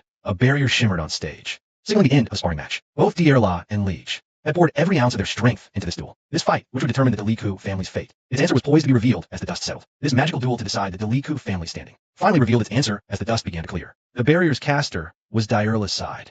Despite fighting with all his strength and tricks, he had still lost. Having manifested a 1-star spell for the very first time, he collapsed from exhaustion and drained mana, causing his ice lance to miss its mark against Leech. Witnessing the scene unfold, Deliku offered no words. He simply lowered his head in silence. Moments later, a devastated Dierla, crushed by defeat, began shedding heavy tears through the formation. Whether it was Dierla or Leech, both of their performances had thoroughly satisfied Grand Duke Dupu Layan. My dear, what sort of spectacle is this? Is this brawl worthy of a mage's formation? Grand Duke Dupu Layan offered no reply, merely gazing silently at Dierla in the center of the training ground. I can't stand to watch this any longer. To think that so-called magic teacher actually taught our Dierla such barbaric tricks. I knew we should never have let commoner near our precious little daughter. Raymond Oswald Dupu Layan. He recalled his childhood battlefields. On his path to becoming Grand Duke, Raymond had seen countless multitudes of people, and those aristocrats almost all shared one common trait, a pair of fiercely gleaming eyes. But not everyone was like that. When a person endures constant setbacks and failures from a young age, their eyes grow hollow. He remembered the girl who, after countless defeats, locked herself away in the villa, staring at the wall with those empty eyes. Grand Duke Dupu Layan had no way to help his daughter, so he could only be as accommodating towards Dierla as possible. He hoped time would soothe the anguish in the young woman's heart, hoping that one day, a light would reignite in those eyes. He always believed in this, and waited for it. He waited for Dierla to find her own path. For parents of a child lost in the dark, that is the extent of what one can do. In this sparring match, the whole world predicted she would lose. She fought tooth and nail to seize victory. Those eyes, pouring tears of bitter unwillingness, burned with a fiery craving for recognition and the will to win. Miss Dierla, are you all right? Get treated now. But she stayed silent, simply and silently slapping away the maid's reaching hand. After staggering to her feet, Dierla limped step by step towards Leech. Her swollen red eyes held lingering resentment. Leech looked down at the utterly disheveled Dierla, momentarily at a loss for words. What began as a mere ceremonial aristocratic magic formation had spiraled into this. You've done enough, Dierla. Yet the young woman gave no verbal response. Then she stepped past him, brushing by Leech. The maid swarmed her again. Let's take you inside. You need to receive treatment immediately. Yet Dierla still gave no response. She just kept walking forward, head stubbornly lowered. Finally, she stepped down from the training platform and came to a halt before Deliku. Deliku said nothing. He merely looked up silently at his disciple. Dierla knew the truth of it. As an aristocrat, she was not supposed to shed tears before a commoner. But in that very moment, all the very grievance and bitter frustration in her heart surged up within the young girl. I lost. I'm sorry. The girl had 1,000 words locked in her heart, but upon reaching her lips, they shrank to these 6 brief syllables. Of course, Deliku understood that for Dierla to reach this level was already remarkable. It doesn't matter. Losing is no shame. Failure threads through the whole of life. This is life itself. Let go of win or lose, then you'll grow. Deliku was always a man of few words in daily life. Thus, every sentence he spoke carried immense weight for Dierla. Hearing these words, perhaps the dam she had forced against her emotions finally crumbled. The girl choked, scalding tears streaming down her face, amidst the maids who urgently wanted to spirit her away. For healing, she simply wept over and again, and at that very moment, Duchess Miliaila descended from the viewing platform. Dierla, Miliaila, having left the platform, ran all the way to Dierla's side. Dierla, our precious daughter, how did you end up in such a state? You must have endured such hardship these days. Mama's here now. It's all over now. Go, accept your healing, quickly. Trust your mother. Mama will handle everything. And so, with tears in her eyes, Miliaila watched Dierla being led away by the maids. Then, her gaze shifted, and fixed upon the white-haired mercenary standing not far away. Miliaila made no effort to mask the rage in her heart. She strode towards Deliku with heavy purpose. Deliku turned swiftly at the approach, only to be met by Miliaila's fury. You despicable wretch. Do you even realize what you've done? Just because you taught her one cheap spell, does that make you something special? Without the slightest hesitation, Miliaila immediately, the slap landed squarely on Delight's face. You insufferable, arrogant fool. How dare you teach those vulgar tricks meant for commoners? To our pure and pristine treasured daughter? With that, Miliaila Dare slap me? You're nothing. cannot possibly comprehend a realm of etiquette, poise, and power demonstrated through the magic cue, a world where authority protects the values it deserves. You witnessed it too, my dear. This farce is not a magic cue at all. He has been teaching our Dierla this garbage. What followed was enough to plunge everyone present into sheer shock. Miliaila's cheek whipped violently to the side. Only then did she realize she had just been struck. Do you not know who was making the most indecent scene at this moment? What on earth are you talking about? This man is nothing but a commoner. You are right. He is, indeed, a commoner of no consequence. But he is also our daughter's magic tutor. What kind of parents would treat their daughter's teacher like this? Everyone has a different way of loving their child. I hope you can forgive him. Being treated this way by Grand Duke Dupu Layan, even the ever-composed Deliku, was momentarily stunned. It is fine. There are matters I wish to discuss in private. Please, follow me to the drawing room. Seeing the scene, even Miliaila froze on the spot. She simply could not believe that Grand Duke Dupu Layan would strike her for the sake of a commoner. Once inside the drawing room, Grand Duke Dupu Layan did not hold back his praise for Deliku. You have nurtured Dierla exceptionally well. As the master of this estate, I must grant you your due reward. It is the highest honor a commoner is permitted to reach. Do you wish to become a 3-star mage? The moment he heard this, Deliku froze. Without a doubt, Grand Duke Dupu Layan had pinpointed the thing Deliku desired most. He saw with a clarity colder and sharper than anyone else. What would it take to bind Deliku to the ducal manor? As a wandering mercenary, Deliku understood perfectly when opportunity strikes. One must seize it. Yes, I do. Time rewinds to moments earlier. You enabled Dierla to master 1-star magic. That was a fine achievement. However, within Elbia's social circles, achieving only that is hardly sufficient. Within the ducal house of Dupreen, there are many who can guide the young lady Dierla. Now that he commands magic, his growth will certainly continue. You're not wrong, but what my daughter needs is not a mere teacher. She requires a mentor, and my eyes are never mistaken. Though you are a commoner, you harbor ambitions so vast. Even your own dreams should forbid them. You know full well what a profound insult that represents in the eyes of those insufferably proud aristocrats. Still, given your achievements, I shall turn a blind eye. As the Grand Duke attests, the life's goal is not a measly 3 stars. His ambition drives him to reach the realm of 4 stars and beyond. He sees through it all with a single glance. That is the terrifying truth of him. Since you possess such lofty aspirations, I doubt you will stay long in such a noble house. In truth, I have known all along. You've already set your sights on leaving Elbius behind. True. I grasp your ambition. Nevertheless, I still wish you would continue tutoring the Irla for a while longer. And so, to keep Deliku bound here, the Grand Duke granted him unfettered access to the House Duprine archives of 3-star spellbooks. Soon after, Deliku entered the vault, where the tomes were kept. From among countless spellbooks, Deliku idly pulled one free. On paper thin as leaves, brittle to touch, were dense inscriptions, every phrase utterly alien. Without a doubt, these were genuine 3-star spellbooks. One must understand, even a 2-star spellbook is a luxury only for those of substantial wealth. Yet on these shelves, every single tome, without exception, was a 3-star grimoire. Archives of a top Western ducal house. Truly in a league of its own. For these books alone, there was more than enough reason for Deliku to remain. If Pelena, who hates nobles, found out, things would undoubtedly get messy. And so, several days passed. Direla's wounds were, for the most part, fully healed. I am a 1-star mage now. You can merely wield 1-star magic. That hardly qualifies you as a 1-star mage yet. How can you be so harsh? Your disciple has achieved this milestone. Should you not be overjoyed? Of course, I am sincerely happy for you. That said, recovery wasn't easy. You healed well, despite your sobbing after a spar. I wasn't crying. It was just dusty in there. Some grit got in my eyes, that's all. Besides, Father should have told me earlier. Thought you were banished. Shall we begin? Since you've grown so rapidly, other 1-star spells should come easily to you. Upon hearing this, the Irla leaned in, her face beaming brightly. What did you just say? What's rapid? I made a growth rate, awakening your mana, and then, using a 1-star spell so soon after, it's not common. I told you, didn't I? I'm a man of my word. So what are we learning next? Mana Blade? Or Wind Blade? I've seen Leeds use both. They look powerful. My Ice Spear's impressive too. If I train a bit more, I might even land a hit on Liege. We're gonna learn Mana Manifestation. Why? Aren't we supposed to learn a 1-star spell? There are many reasons. But to put it simply, the basics are the most critical of all. In short, it's all about mana. Got it. Let's start then, if that is what you insist. No helping it. Thought we cast real magic. What a letdown. As Irla was muttering this, she peeked furtively at Deliku beside her with her large eyes, only to find Deliku staring right back. Why are you looking at me like that? Is there something on my face? No, it's just strange seeing you obey so willingly. What sort of person do you take me for? Haven't I respected your opinions from the very beginning? Is that why when we first met, you dumped dirty water on my head? Twice, in fact. You still remember that? It's rather difficult to forget. The weather's so lovely today. Mana Manifestation must be fascinating. Can't wait to practice. Mana Manifestation. Watching the girl's awkward attempt to change the subject. Deliku could only sigh in exasperation. And so, the lesson dragged on until evening. The Irla collapsed on the ground, utterly exhausted. Magic lessons will proceed as scheduled. Also, I've heard your days are about to get much busier. Seeing Deliku approach, the Irla hurriedly sat up. So you've heard about that too. Starting next week, I have general education classes. They say it's to prepare me for entering high society. Isn't that a good thing? Now that you've mastered 1-star magic, now you can begin formal aristocratic instruction. It's not a good thing. Basic noble etiquette, foreign languages, geography, history, botany, pianoforte. I truly don't see the point of any of this. How did Sister Aislinn survive all this? That's why she's called the flower of Dupulan, the absolute center of El Bestja's social scene. I only want to focus on my magic. Study it if you wish. Since the Archduke hired me, I have plenty of time. Really? Do you really have that much time? At this point, can anyone still drive me away? How could they not? Father may have accepted you, but Mother will not let this go so easily. What grounds would the madam have to expel me? Need you ask? If she studies with you, won't she drift further and further from noble tastes? She fears I will end up acting like a mercenary. Just look at this march. It is the polar opposite of noble aesthetic sensibilities. Perhaps she will find a reason to have you removed. That wouldn't be so terrible, Lady D'Irla. Silencing the madam is, in fact, much easier than you think. Just ensure she finds no reason at all. After all, the power in this situation rests entirely in your hands, doesn't it? Early the next morning, Miliaila was pacing anxiously in the ducal mansion. In her mind, Deliku was an utterly irredeemable mercenary. Every day, she imagined Deliku teaching D'Irla the sort of underhanded tricks used by mercenaries. She even pictured D'Irla carrying a wild boar over her shoulder into the debutante ball. The very thought of D'Irla becoming another Deliku gave Miliaila a relentless headache. She could not allow her precious D'Irla to become that. Not even if her husband had approved the like's presence. Straightening her thoughts, she walked toward the mansion gate, resolved to solve this problem one way or another. Yet when she opened the door, the daughter she had been yearning for was standing right before her. Mama, D'Irla, my precious daughter. Without a moment's hesitation, Miliaila opened her arms, ready to embrace D'Irla rushing toward her. Though people say it is improper etiquette, how could Miliaila ever reject her sweet daughter? Yet to her surprise, her precious daughter never did throw herself into her arms. Did you sleep well last night? Mother, D'Irla did not rush in her embrace, as she usually did. Instead, she calmly lifted her skirt and curtsied. In that moment, Miliaila could scarcely believe her own eyes. Recovering, I stayed at the villa, remiss in my visits. It is a profound regret. I had hoped for a long conversation with you. Unfortunately, my piano lesson begins this morning. Hearing this, Miliaila instinctively adopted the rigid posture of an aristocrat. I see. The curriculum of deportment is indeed demanding. Forgive my rudeness, D'Irla said, bowing slightly. To show her apology. D'Irla, haven't your etiquette lessons not even started yet? Aren't they supposed to begin next week? Yes, Mother. Thanks for caring. I can't wait.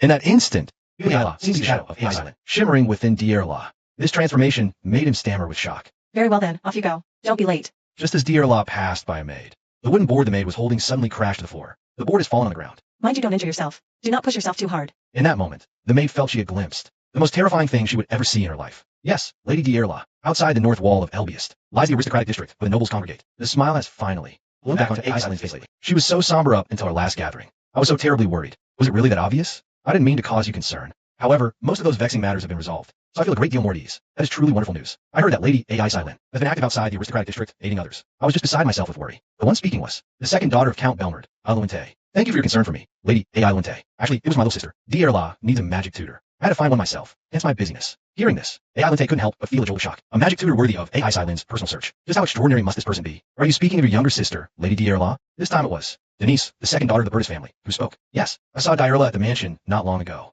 She's completely changed from before. She's the very image of a refined lady now. I heard she can even cast one-star magic. Her grace is so impeccable, I felt truly humbled. It made me realize I need to redouble my own efforts. Denise was rather curious. Why would Iselin bring up her own sister? After all, within the Dukilian family, there had never been any mention of Dierla before this. Have you found a brilliant magic tutor? Yes, although his official status is unremarkable, his teaching ability is truly exceptional. That last trip in person too, the Beardelon Mercenary Corps was absolutely worth it. The instant she heard the word mercenary, both Denise and Alunt felt a profound shock deep within. Alunt suddenly recalled that the current head chef of the Bear Mill family was driven away from the Dukilian family by Dierla. It is said the sole reason he was forced out was because he served a soup that was too hot. A chaotic demon-like that has now not only turned over a new leaf, but transformed into a one-star mage. In that moment, Alunt became intensely intrigued by this magic tutor Iselin spoke of. Lady Iselin, could you tell me the name of that magic tutor? If he is the tutor of Lady Dierla, he is destined for great renown. I wish to know his name in advance. Ah, I see. His name is Delike.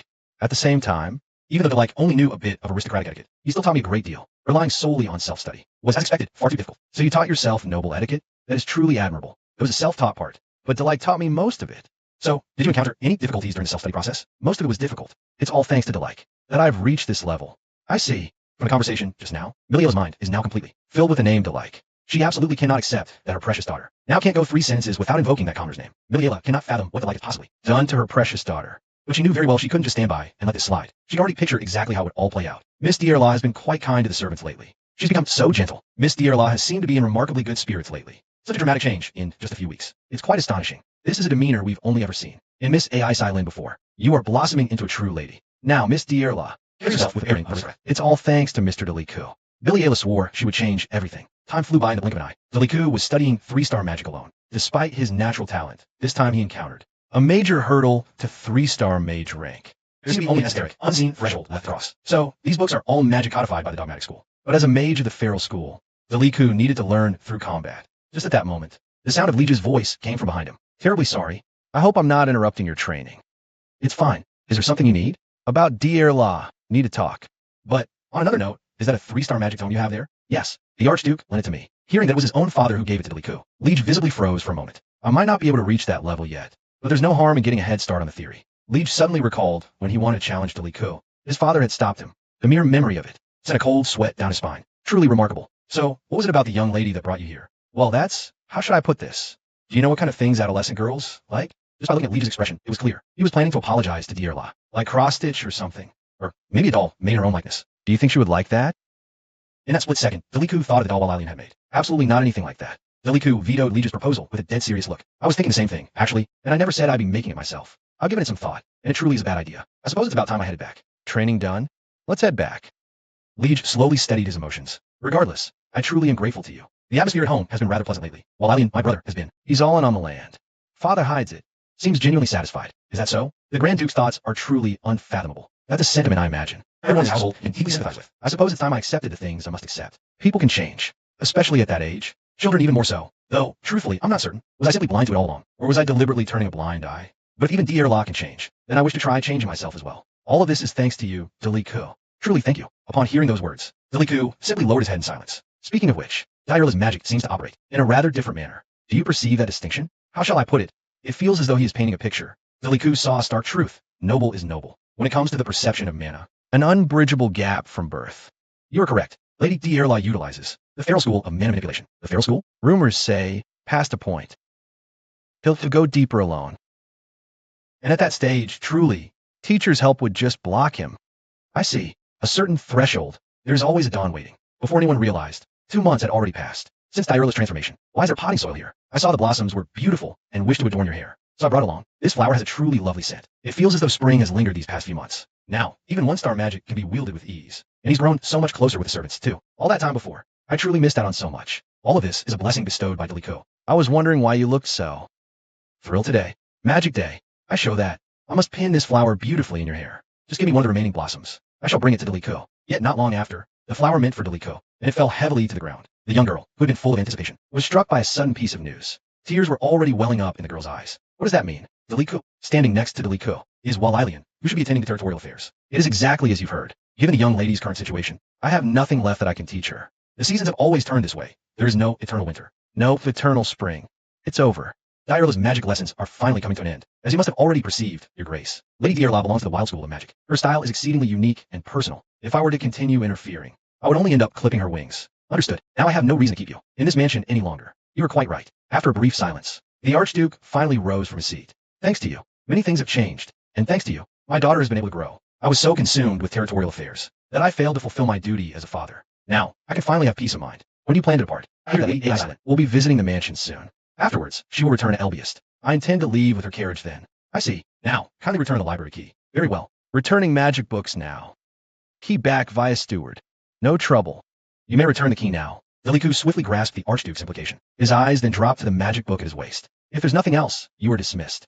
Archduke meant 3-star book. Was a parting gift for Delico. Without a word spoken, the two shared a tacit understanding. After bowing to the Archduke, Delico withdrew from the study. In the hallway outside the study, Diurla had been waiting here silently. Came sudden. Leave sudden. Lady Diurla. Delico didn't know how long Diurla had been waiting here. What can I do? I know you won't listen to me, but I still have to say it. Must you really go? Can't you stay? Hearing the desperate plea in Diurla's voice, Delico fell silent for a fleeting moment. I'll go back to being a mercenary, just like before, and keep studying magic. If you hone your power, Lady Diurla, and make your debut in society one day, won't you end up at Elbest yourself? We could just meet again then. Once I've refined my own skills a bit more, I'll have something new to teach you by then. You really are just a commoner. You always leave me speechless. That very night, Diurla had that nightmare again for the first time in ages. The piercing voices, and the cruel, mocking smiles that had once faded with the light's arrival, and now found their way back to Diurla. Even though Diurla had become a 1-star mage, even though he now carried himself like a true aristocrat, he was still lost, like a helpless child, just as he was before Delico ever appeared. Diurla jolted awake from the nightmare once more. Drenched in cold sweat, he sat up in bed. Moonlight spilled through billowing curtains. It was just a dream. Diurla gasped for air, desperate to shake off the feeling clawing at him. My lady, are you all right? Hearing the scream, the maid rushed in at once. I heard a loud cry just now. Has something happened? The moment Diurla saw the maid, an idea sparked his mind. Delico left because he no longer had a reason to stay. But if I made a mess of everything again, just like before?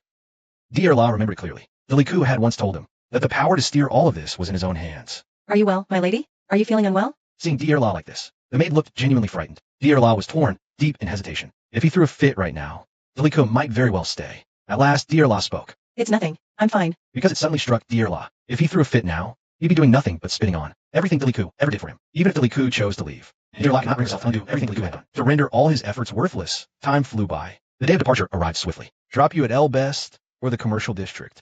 The commercial district would be far more convenient for me. Thank you for your patronage. Offer your final farewells. We shall be leaving shortly. At A.I. Silen's words, Delico couldn't help but glance back. Unlike his arrival, this time the entire younger generation of the Dupulan household had come to see Delico off. Are you truly leaving now? I must return to the place I came from. Life in the manor could not have been easy for you. You have endured much during your time here. If anything happens, you must send word to me. I will extend my aid in whatever manner my power allows. Thank you deeply. After they exchanged a nod of acknowledgement, Delico bowed his head in return. As he raised his head, his gaze drifted to the only silent one in the crowd. Diurla flipped her chin up slightly, fixing Delico with a look of pure, sunder pride. Why? Why are you staring at me like that? What? Did you honestly think I would weep and beg you to stay? Do not flatter yourself. I am no longer a child. It has been my honor to tutor Lady Diurla, though I cannot have you openly declare that I was your teacher outside these walls. I at least hope you remember the magic I taught you.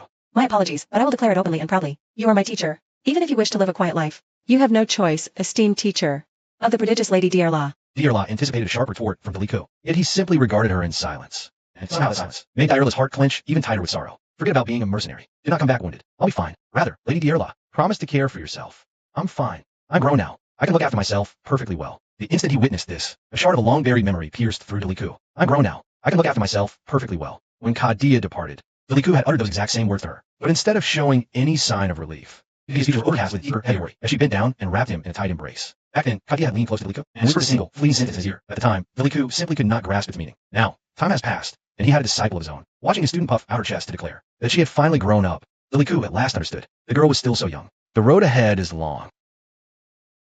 she would face far more confusion and doubt. Amidst those restless, surging waves of existence was the form of that tiny girl, claiming she had grown. How very fragile and precarious she truly was. And so, he would give his own disciple, Lady Dearla, the very same words his own master had left in him, word for word, without alteration. No rush to grow up.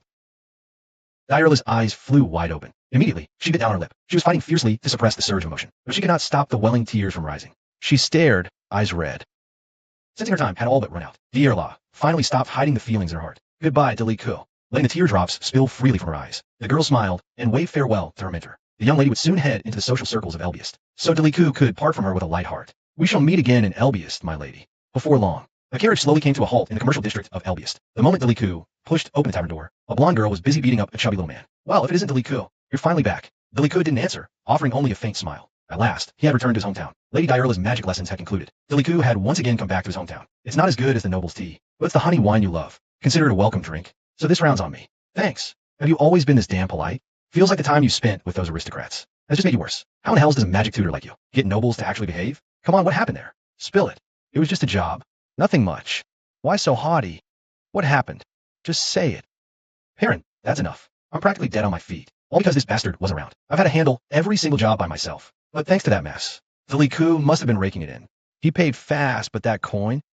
I got something far more valuable. With that, Deliku produced the grimoire he got from the Archduke and laid it before them. Wait, is it a 2-star grimoire? Those aristocrats gave you something this precious? No, this isn't 2-star. It's 3-star. You didn't steal this, did you? If you get caught, you'll lose your head. So what if I stole it? It's a 3-star grimoire. Deliku, where did you get this? I'm swiping one for myself. I didn't steal it. The Archduke gave it to me. Giving something like this to a commoner? Deliku, you caught a whiff of high society. And now you're spinning tales this big. It took Deliku quite some time to convince them the Archduke actually gave him the grimoire. Any new contract come in? You've only been back a day. Already itching for a hunt? Clean up missions like this. Better to start them sooner rather than later. Lounging around that cozy aristocrat's manor for too long makes a man go soft. You don't need to worry about that. You know how it is. In this line of work, mages are always in demand, never enough to go around. We're never overstaffed. Then set it up for me. Quickly. Something I can start tomorrow would be ideal. Early the next morning, Deliku, arranged by the corps commander, set out with Perrin on a monster extermination hunt. During the time Deliku was away, Perrin, an archer, faced quite a bit of trouble tackling those jobs solo. But now that Deliku is back, they no longer have to worry about lacking firepower like before. What caught Perrin off guard, however, was that the newly returned Deliku acted like an absolute workaholic. In just one day, the two of them cleared out several contracts. Exhausted from the recent grind, Perrin crashed out early every night. Deliku, as usual, sought out a secluded corner and began practicing his 3-star spells again. After this recent stretch of live combat, Delik's understanding of 3-star magic had deepened significantly. Unlike the ethereal, vague sensation he felt before, he was now truly at the threshold. It was this very threshold within arm's reach. It left Deliku failing again and again. Unlike 2-star magic, the power of 3-star magic intensifies dramatically. Every time Delik's casting fails, the magical backlash tears into him without mercy. By now, he's mastered most 2-star spells, but the threshold of 3-star magic remains too high for a commoner. Even so, Deliku never stops pushing. He knows too well, even the most gifted prodigy, without grinding for it, will never achieve greatness. Time slipped by, unnoticed and unyielding. By the time Deliku wielded 2-star magic with ease, the first snow of Elbiest had arrived without a sound. Damn, it's freezing. Why does this cursed weather have to be so bloody cold? Ah, the vigor of youth. Out in this weather, and you still venture into the Kent Mountains? Who could have known it would turn out like this? Just let me thaw out here a bit before I go. Only you would take on a mission in this weather, the captain said, handing over 2 steaming towels. They grabbed them instantly and wiped the blood from their faces. Thank the gods I survived. You've worked hard. Take a proper rest tomorrow. There's actually a commission perfect for Deliku here. A commission suited for me? One that's simple and pays well? It's a bit of hassle, though. It was kicked over from the Roher Mercenary Corps on West Street. The client is House Belmerd, the Earl's family. They are looking for a commoner to spar with using magic. In other words, they need a punching bag. Deliku just has to go and take a few spells, and he'll get a nice purse for his trouble. But Deliku had no way of knowing that the one who sent out this commission was none other than AI Silent's acquaintance, AI Lunte. So, who will be my sparring partner for today? To practice my attack magic for today, I specifically recruited a commoner as a target. What? You traveled all the way from the north to Elbiest, just so I could bully some commoners with magic? This is how real combat training works. We promised the commoner ample compensation, so you can unleash your magic to the fullest. Besides, so-called training is nothing but beating up on a commoner, and you still put on the airs of a noble? But the one we recruited can wield 1-star magic, so he won't be entirely defenseless. But I'm about to become a 2-star mage. There's a vast chasm between a 1-star and a 2-star. Lady Alunt, if you truly respect your opponent, you must come at me with everything you have. Is that not the proper etiquette of the training grounds? Shortly thereafter, Alunt was led by her tutor to meet her sparring partner. Is he not a bit too young? Are you to be my opponent for today? Delik rose and offered a slight bow. Greetings. My name is Delik. For reasons unknown, Alunt could not shake the feeling of the name. Delik was eerily familiar. Let us proceed to the dueling platform. Looking at Delik's attire, Alunt felt he hardly resembled a mage, but pressed by her magic tutor's relentless urgings, she had no choice but to ascend the platform with Delik. Speaking of which, do you know the basic courtesies of magical duel? I've heard a few things, though what I know is only the most rudimentary of rules. Very well. Resist as best you can. I shall end this quickly. In truth, Elunt had no desire to bully the weak with magic. Thus, she prepared a concussive blast, aiming to knock the like off the platform without delay. A question, if I may. When you say resist as best you can, to what degree must I perform? Hearing this, a look of utter bewilderment crossed Elunt's face. What absurd nonsense is this? To what degree must I resist in order to be of actual assistance to Lady Elunt's magical training? Upon hearing the like's words, Elunt's magic tutor could only shake his head in pity. Conversely, Elunt on the platform let out a mocking snort. Are you saying this deliberately to amuse me? I told you, did I not? Resist with all your might. Understood. I shall heed your command. In an instant, magical power began to bloom from Delight's hand. Delight's second lesson in magic was about to begin. But this time, he was not a teacher, but an opponent in a duel. From Elunt's perspective, though Delight was young, and had reached the one-star realm as a commoner, he was still far too arrogant. Thus, Elunt was determined to make Delight understand the chasm between commoner and aristocrat in this duel. Her spell of choice was the one-star concussive blast. It is a frequently used spell when the gap between duelists is vast, allowing for an instantaneous resolution. Then, Delight's crimson eyes suddenly snapped wide open. AI Lunte sensed it too. Something was off. A shockwave has no visible form. You can only gauge its reach by instantly reading the mana's flow. That requires not just strong mana sensitivity, but also the agility to dodge. In that split second, even Elunt's mind went blank. He immediately revised his internal assessment of Deliku upward. Lady AI Lunte, you should proceed with your next attack. Frustration flared inside AI Lunte. So the brat's arrogance is backed by some real skill after all. But that does not mean the chasm between a commoner and an aristocrat simply vanishes. Elunt's second spell was an ice blade. Unlike Dearlaw, who was just grasping the basics of magic, the quality of his blades was far superior in craft. Under Elunt's control, the dozen ice blades seemed to take on a life of their own, dancing elegantly through the air. His logic was simple. If Deliku wants to dodge, overwhelm him with numbers.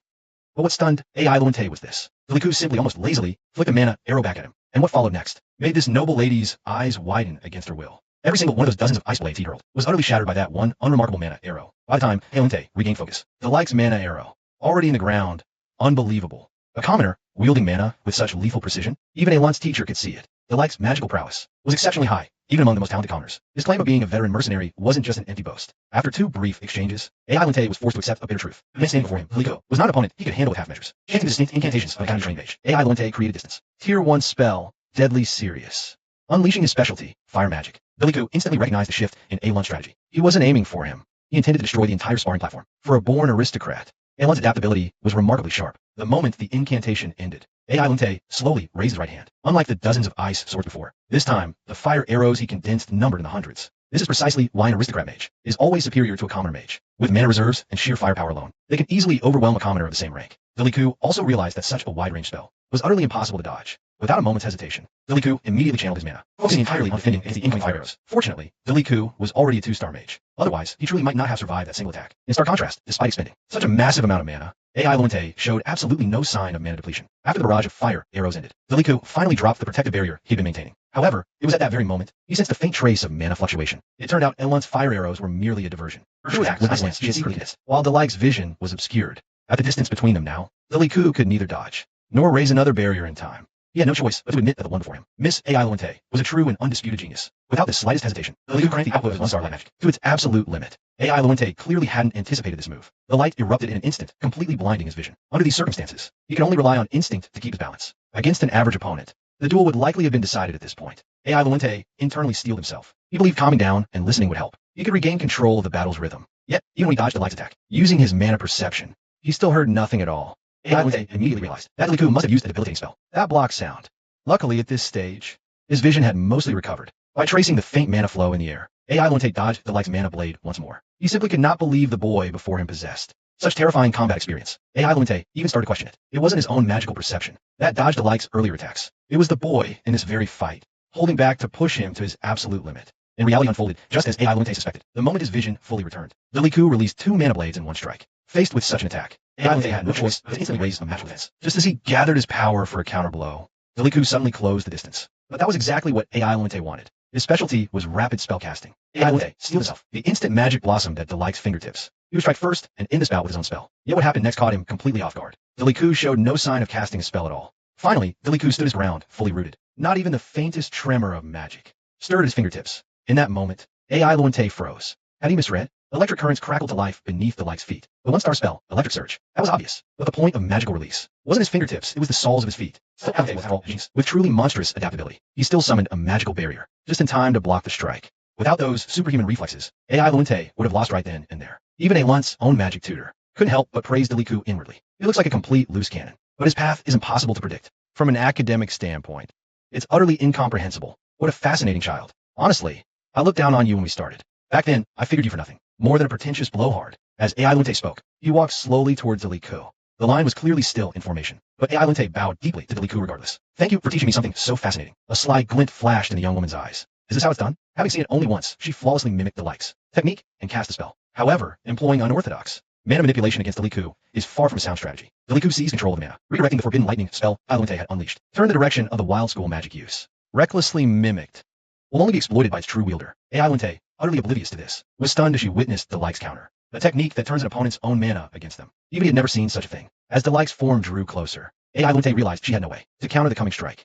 It's over. It's all over. The spar between Deliku and AI Lunte was finally reaching its end. Yet at this critical juncture, an abrupt bell rang from the sidelines. The 10-minute sparring limit had expired. The match was ruled a draw. The moment the bell sounded, Deliku reined in his readied spell. You have worked hard as if the scene just now had never happened. Deliku offered AI Lunte a composed, formal bow, and AI Lunte knew, without a doubt, that this was no draw. She had lost. From that day forward, Aelon's attitude toward Deliku shifted. She still carried herself with an air of supremacy, but there's clearly a basic respect in words and deeds. You are a remarkable mage. The sentiment is mine, Lady Aelonte. You possess a capacity for improvisation I have never witnessed. Considering your demeanor, you must be quite familiar with the world of the aristocracy. I heard you were a commoner by birth, but with skills like yours, must have paid a reborn effort. I had to survive as a mercenary. I did what was necessary, whether I liked it or not. There's no need to find such modest excuses. I, for one, rather admire those who put in the effort. However, that old fossil magic. Mentors don't like you too much, so you'd better not mess with him. I'll learn a great deal, thanks to you. In the next sparring session, I might just produce some favorable results. With your abilities, Lady AI Lunte, you should have little to worry about. Those half-baked mages. Naturally, I don't deserve to be my opponent. The one I really want to win is, in a fleeting moment, a familiar silhouette flashed through Aelon's mind once more. AI Silin, Eleanor Dupree, the opponent I could never defeat, no matter how many times we dueled. Just the thought of him makes Aelon's brow furrow unconsciously. I've rambled on with all that nonsense again, haven't I? You should head back for now. If there's anything else you need, send word to the captain of the Baldaran Mercenary Corps. Whenever Ponte thinks of AI Silin, he finds himself turning distant gold without even realizing it. But there's something that piqued his curiosity. Derek of the Baldaran Mercenary Corps. He'd heard that name mentioned a few times before. Suddenly, Aelonte recalled something. During the last salon, AI Silin had said that the private tutor's name was Derek. The moment the thought struck him, Aelon's eyes widened in shock. Could it be that the very magic tutor is this Derek, the mercenary who taught Dierla one-star magic? In an instant, Aelonte cast aside whatever remained of noble decorum. He rushed forward and seized Derek's hand. Derek was startled by the abrupt move. What on earth has Aelonte rushing over in such a frenzy? It really was you, wasn't it? The mercenary who taught Dierla magic? And so, Derek found himself practically forced to remain at Aelon's estate until dusk. Let me be blunt. If it means finally defeating Lady AI Silin, I'll do anything, absolutely anything. You're speaking of Lady AI Silin. Of House Dupree, I assume? Yes. He hasn't broken through to the 2-star rank yet. I want to reach 2-star before him. And if that's impossible, then I must beat him in our next duel. Your will to win is truly remarkable. Remarkable, huh? My secret's safe. Maybe it's just will.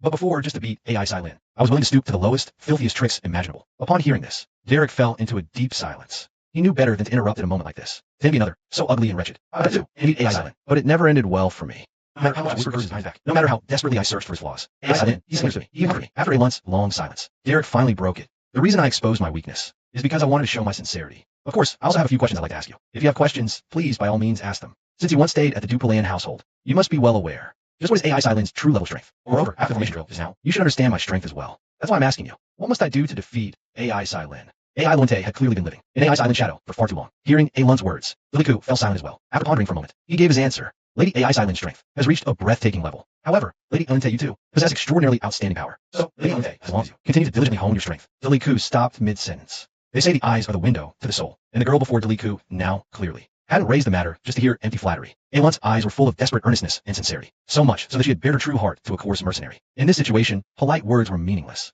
After meeting the girl's gaze for a moment, Deliku spoke up. By conventional means, you cannot win. You absolutely cannot. There are usually only two reactions to such a verdict. So Deliku kept his eyes on the girl before him. Should she vent her unreasonable anger on him, Deliku would leave the manor right then and never return. But if she was crushed by despair, Deliku would stay a while and offer her comfort. However, the girl's reaction was, even so, I want to win. Not a single flicker of defeat crossed Aelon's face, not even for an instant. Only then did Deliku understand. Perhaps that verdict was not one she was hearing for the first time. Didn't you coach that famously inept Dierla all the way to becoming a 1-star mage? If it's you, there must be a way to make me win against AI Silin. It's not as if there are no methods we could try. However, two things trouble me first. I need them settled. Hearing this, Aelon's condescending noble demeanor promptly returned. Now I can finally communicate properly. What things? First off, you do know my methods, don't you? You mean the way you taught Miss Diera? The like isn't some academy-trained mage. And he certainly lacks what you call a mentor's bearing. He's not a magic instructor who patiently guides his students. The like operates more like a mercenary on mission. No thoughtless. He does what's most efficient.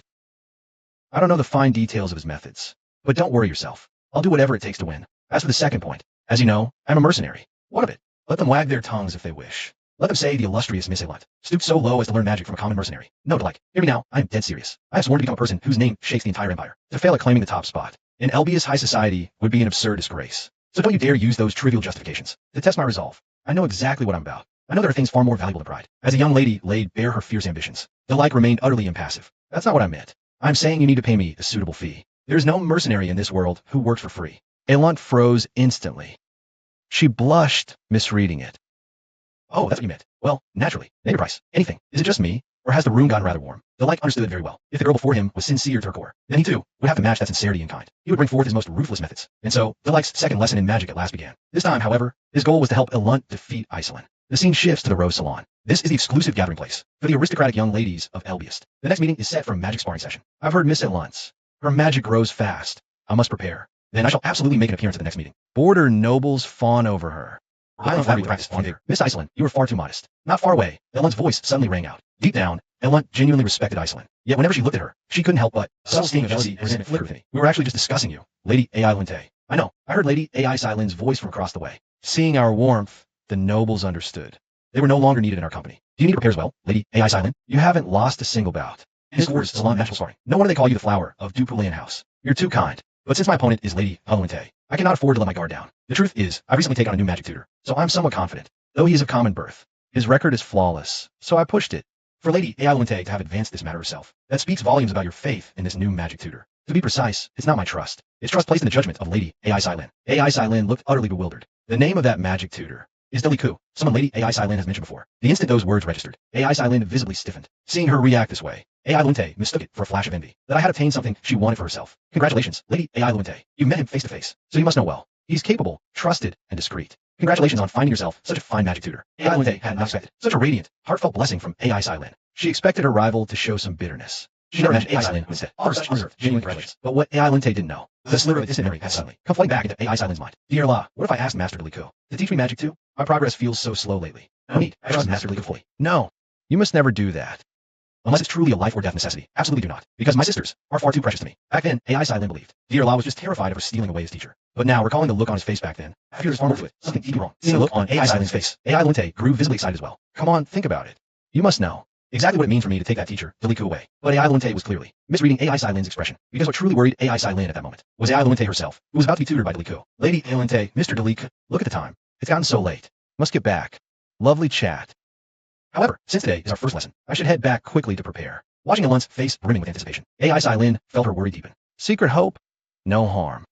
Mr. Deliku isn't such a wicked person after all. Neither of them realized their entire conversation had been overheard. Like then I see, lurking not far away. I knew Lady Ai Lunte was a jealous creature. Never dreamed she'd stoop so low. Just to win one sparring match. Meanwhile, the scene shifts to Deliku. At the tavern, the Beldern's tier. So that's the gist of it. For the next while, I'll be focused on this commission. The Belmide County household, no less. Seems the scale of our jobs keeps getting grander. No long trek. Easy now, as long as we can settle it cleanly within Albert's borders. Easy for you to say. You want Lady Ai Silin beaten in a sparring match? Do you honestly think that's even possible? It's not entirely impossible. If Lady Ai Lunte can reach the 2-star realm, even against Lady Ai Silin, she can overpower her through sheer rank suppression in a spar. Alright, I've heard enough fairy tales. Now, what's the actual plan? The other, more actionable plan, requires your help, old man. Hearing this, the core leader looked utterly baffled, but there was no denying the man's strength. And to ensure there's no room for error, it'd be best if Perrin came along too. After Deliku finished speaking, a rough guess was already forming in the leader's mind. You're not thinking of a realistic solution, are you? You've got some ridiculously dangerous stunt in your head. Reality was already dangerously ridiculous, wasn't it? Deliku was right. Reality was too dangerous. They swindled every last coin I had, left me with nothing. Not long after, Deliku arrived at Elunt's estate as promised. His first lesson was brutally simple. Here, magical sparring. 10 full rounds of foundational drills. Only then would they move to refine techniques. Wait, you mean 10 back-to-back spars right off the bat? It's just practice. Sparring requires no formal pleasantries. Let's see what your raw combat capability looks like. Spoken like a true mercenary. Straight to the point. I didn't summon you here to drone on about dusty history either. If you're ready, Lady Ai Lunte, then let's begin. By the time those 10 rounds were over, the training grounds were complete wreckage. Unlike those other tutors who prattle on about magical theory for the entire hour, Delight's teaching was almost entirely combat-based spellcasting. That's enough. 10 minutes rest. Then we rebuild your foundation from scratch. Only 10 minutes? But I completely drain my mana reserves. Methods irrelevant. Push to breaking point. You will force it out. I don't need ordinary ice shards. Focus. Muster 10 more ice lances. If you can't even manifest this, what exactly do you plan to do? 5 shots left. Next up, 100 mana blades. My mana is completely spent. No excuses. One more. Focus it. By the time the training finally ceased, Ai Lunte abandoned all noble boys. She collapsed, gasping. Enough for now. You may have your supper. Are you alright, my lady? If this is too grueling, surrendering is always an option. The very instant she heard the word surrender, Ai Lunte forced herself upright through sheer will. Is this measly effort all you got? After you kept making me promise I'd agree to anything. I was genuinely curious what dark scheme you're cooking up. Turns out it's just making my body ache a bit. You wouldn't understand what I've had to endure. to survive in elitist social circles. This degree of pain is utterly beneath me. I see. It appears I misjudged you. I'm merely worn out from a tedious social gathering today. Starting tomorrow, I'll give it everything. So perhaps tomorrow, you should consider cranking up the intensity. Because this level of strain, it serves absolutely no purpose. You mean tomorrow? Lady Ai Lente, what is that supposed to mean? The moment those words registered, Ai Lente looked utterly confused. You seem to have misunderstood. What I just said was, you may now have your dinner. To think you make such a jest. Never knew you had humor. I never jest about commissions. He made her cry. Second one from Deliku. Another noble lady made to weep by him. After the training began, Ai Lente started to believe in the existence of an afterlife, because she realized that hell isn't some distant place. Miss Ai Lente, you can go on. Shape 5 more mana arrows. My lady, your body still holds residual mana. Just 10 more arrows. Why does the number keep increasing? If you cannot run, my lady, we'll switch to mana awakening drills. I'm running. Look, I am running. After a full set of this daily regimen, everything on Ai Lente went soft, except her mouth. Are you alright? Of course. This training is rather amusing. If you find it impossible, surrender is also a strategy. Surrender? This is nothing. A mere trifle. Seeing Ai Lente so stubborn, Deliku naturally found it pointless to argue further. Then it seems you're rested enough. Let's proceed to sparring. I just sat down, and just like that, time flew by. It has already been 2 weeks since the hellish training with Deliku began. Miss Dennis, if Lady Ai Silent arrives, please wake me. Understood. Thank you. I've been so drained lately from this magical drilling. There's one thing I'm curious about. Why go to such extremes? Hearing Dennis's question, Ai Lente fell into silence. But soon, the light reignited in her eyes. I want to win, because I want to win. Upon hearing such an answer, even Dennis looked somewhat astonished. But she quickly regained her usual composure. Stay strong, Lady Ai Lente. I shall support you as well. At that very moment, Dennis noticed a crowd gathering in the distance. It was Ai Silin and the low-ranking aristocrats, who had previously sought to curry her favor. Lady Ai Silin is here. The moment she heard those words, Ai Lente instantly steeled herself. Truth be told, the 3 central ladies of the Rosea Salon had long surpassed any need for petty comparison. For each of the 3 shines as brilliantly. The flower enfolded them. Yet Ai Lente, who had poured colossal effort into her magical vision, now looked visibly haggard. And in the end, even her earnest dedication failed to earn a shred of recognition from anyone. If a noble young lady newly joining the salon now would never recognize the red-haired girl before her as the infamous Ai Lente. Are they gone? Yes, they've gone. They didn't see me, did they? That wretched, boneless heap I was probably not. Oh no, sir, at this very moment, Ai Silent had no mind for anyone else's words, constantly glancing back at Ai Lente in the distance. A knot of worry tightened in Ai Silent's chest. Lady Ai Lente looks so strained. Is she truly all right? The next morning, the maid attending Ai Lente delivered a piece of news. My lady, a gift has arrived from the house of Dupulan. House Dupulan, it was an exquisite little wooden box, filled with magical provisions, fresh flowers, and a letter. It seems to have been sent by Lady Ai Silent. These are all items that aid in mana recovery. Such high-grade reagents. They will be most helpful to you, my lady. Trash them. All of it. Let me never set eyes on it again. As you wish. Ready yourself. Has Deliku arrived? Yes, he has been here since before dawn. He is preparing as we speak. As for that letter, it was penned by Ai Silin's own hand. And, out of consideration for Elon's feelings, she had sent a gift to every single young lady in the Rosea Salon. To the dear young ladies of the Rosea Salon. Almost without notice, winter draws near. Soon, the pure white snow will fall. In this biting cold, I hope the letter finds walling health. Our land's bounty this season. It is my wish to share them with all you dear ladies. And so, I've sent these tokens. May your day pass in tranquility and peace. With affection, Ai Silent. Meanwhile, Deliku was within Elon's manor, his eyes scanning the pages of that 3-star magic tome. The instant he heard footsteps, his head snapped up. You're here unconscionably early, no time for pleasantries. Let's dispense with the empty courtesies. So tell me, Deliku, what is your assessment? You know perfectly well what I mean. It has been weeks of training, after all. Honestly now, what do you feel? At Elon's words, Deliku fell into silence once more. Finally, he gave the very same answer as before. Forfeit. That too is strategy. The moment the word left Delik's lips again, time itself seemed to freeze. Elon's eyes suddenly sharpened. Why do you always have to pour cold water on me? If it sounded that way, then I apologize, my lord. You think that's what I'm asking about? What I'm asking is, what do you think I have to do to beat Ai Silin? Did I hire you just to hear you say something like that?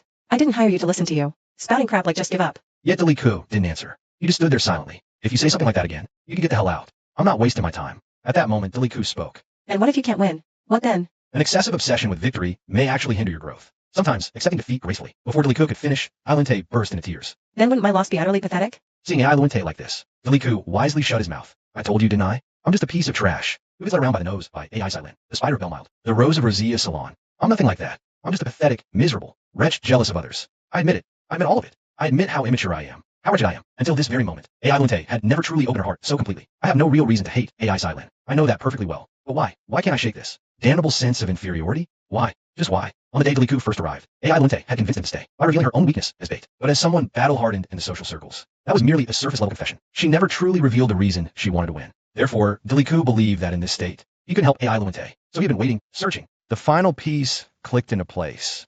Deliku finally understood, although Ai Lente always acted like a proud rose, a subtle self-loathing. Her every move hid what she hated most. Ai Silin, it was herself. This struggle wasn't born of simple jealousy. It was her only escape from the self-loathing and inferiority consuming her. I see. Then let's win it. The moment she heard those words, Ai Lente froze. I will help you. I will help you defeat Lady Ai Silin. Her red hair danced in the sun. Her eyes shine brighter than ever. Here they come. Ai Lente finally faces herself, while Deliku teaches Ai Lente magic. His old magic teacher left. Nothing much happening soon. Perlmeyer went to report. His target was Elunce, father, Count Belmild, ruler of the southwest border. His mansion was lavish. Perlmeyer, back from Elbiest? You're well, my lord. Long trip, rest now. Elunce's father spoke. Tristan inert Belmild. It's been so long. My dear daughter, Ailunte. How is she in Albiest? She's more focused on magic. Never seen talent like hers. She'll surpass me someday. I hope so too. Perlmeyer hid the truth. Ailunte learns from a commoner. Speaking of which, I'll visit Elbius soon. Surprise my dear. Ailunte, what gift should I bring? She'll be thrilled. Perlmeyer dreaded the moment. Meanwhile, to a dungeon. I hesitated. Taking a noble lady in? Filiku must have a plan. Really entering a dungeon? Easiest one nearby. Safe. What can I do there? Just barging in? You need real combat practice. My allies and I will guard you. Serious? The spar is days away. Best we can do now. Ailunte wanted to argue, but she fell silent. A spoiled noble lady. Ailunte had never set foot in a labyrinth before, not even once. So, even the most routine things could make Ailunte extremely jumpy. Relax, even though this is just a low-level labyrinth. You still need to focus. Ailunte had indeed said before that she could handle anything, but now, she was definitely regretting it quite a bit. And this look on her face, naturally, was enough to annoy Aaron, who had little love for aristocrats. Derek, there's a mass of goblins up ahead. I hear them too, and there's a big brute right behind them. Looks like an ogre. Ailunte, in a jittery, overreacting manner, said an ogre? Dealing with an ogre. Depends on your coin. Let's settle the tab after the fight. The money won't be short. Almost the instant Derek finished speaking, the goblins ahead swarmed closer. In that moment, Ailunte completely panicked. Those monsters that only existed in books were right in front of her. Even though goblins are just low-level monsters, Ailunte had never witnessed such a massive spectacle. Pampered and privileged since childhood, he never had to face these hideous creatures head-on. More than the pressure of actual combat strength, what Ailunte had to bear was the psychological pressure. But for Derek and his crew, this was just a minor skirmish. Cover me. After Derek said that, he charged the goblin horde without hesitation. And Perrin, his veteran partner, immediately loosed arrows to provide Derek with range support. Derek's reason for bringing Ailunte into the labyrinth was mainly threefold. All of Elunce's prior battles had been in formation, so she had no grasp of real combat whatsoever. Moreover, aristocratic formations often have protective magic, so they can't experience this kind of brutal, bloody fight. The final point was spirit. Derek wanted Ailunte to overcome her fear. Ailunte hadn't entered the labyrinth either, but she had at least seen plenty of monsters, while dealing with magical beasts within the territory. So, when it comes to this kind of flesh and blood chaotic battle, Ailunte's mental fortitude was bound to be stronger than Elunce. And as an unyielding, formidable rival, Ailunte had to overcome her fear of Ailunte. She must face sparring fearlessly. Only then might he stand a chance. That's all this is. About expanding Aelin's horizons. Every formation Aelin has ever known before this was nothing more than child's game. Once he has witnessed a vaster world, he'll outgrow that tiny training stage. When that time comes, even if the light prepares no tactics at all, Aelin will judge rightly by then. Because he himself is a genius. You adorable little thing. How old are you? Without a moment's hesitation, the Corps commander's sword severed the ogre's arm. Everything unfolded exactly as Delik had predicted. This kind of battle struck Aelin with a tremendous, violent impact. However, the crux of his training still lies within Aelin himself. He must accept all of this and overcome it. Terror now breaks Aelin's heart.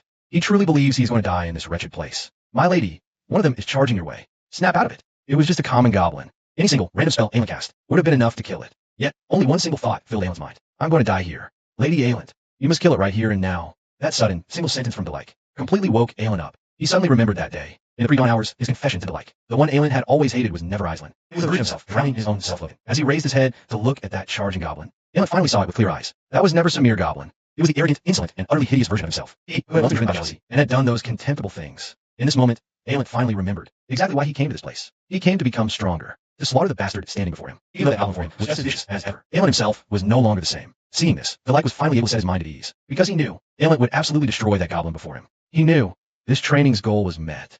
In the eyes of the commander and Pylon, this was simply one thoroughly unremarkable and ordinary goblin, and so they could never understand the young lady. Why all the exaggerated theatrics? From a pure spellcasting perspective, it was a trivial feat. Yet Elunce's body still trembled. Cold sweat traced ceaselessly down his jaw. Perhaps only he truly knew just how monumental that act was. And to be precise, it involved two people, him and Deliku. Judging by Delik's demeanor, that goblin was a deliberate release. Aelin felt a surge of relief, having taken yet another step forward. No, he had finally taken his first true step. Delik's grueling training was over at last. Who wins the Aelin Silence Bar? Moments ago, Deliku had received a letter from her master, Kadia. 2 years have passed since I departed Elbest. Forgive my long silence in reaching out. I am currently instructing the daughter of Count's household, here in Elbest.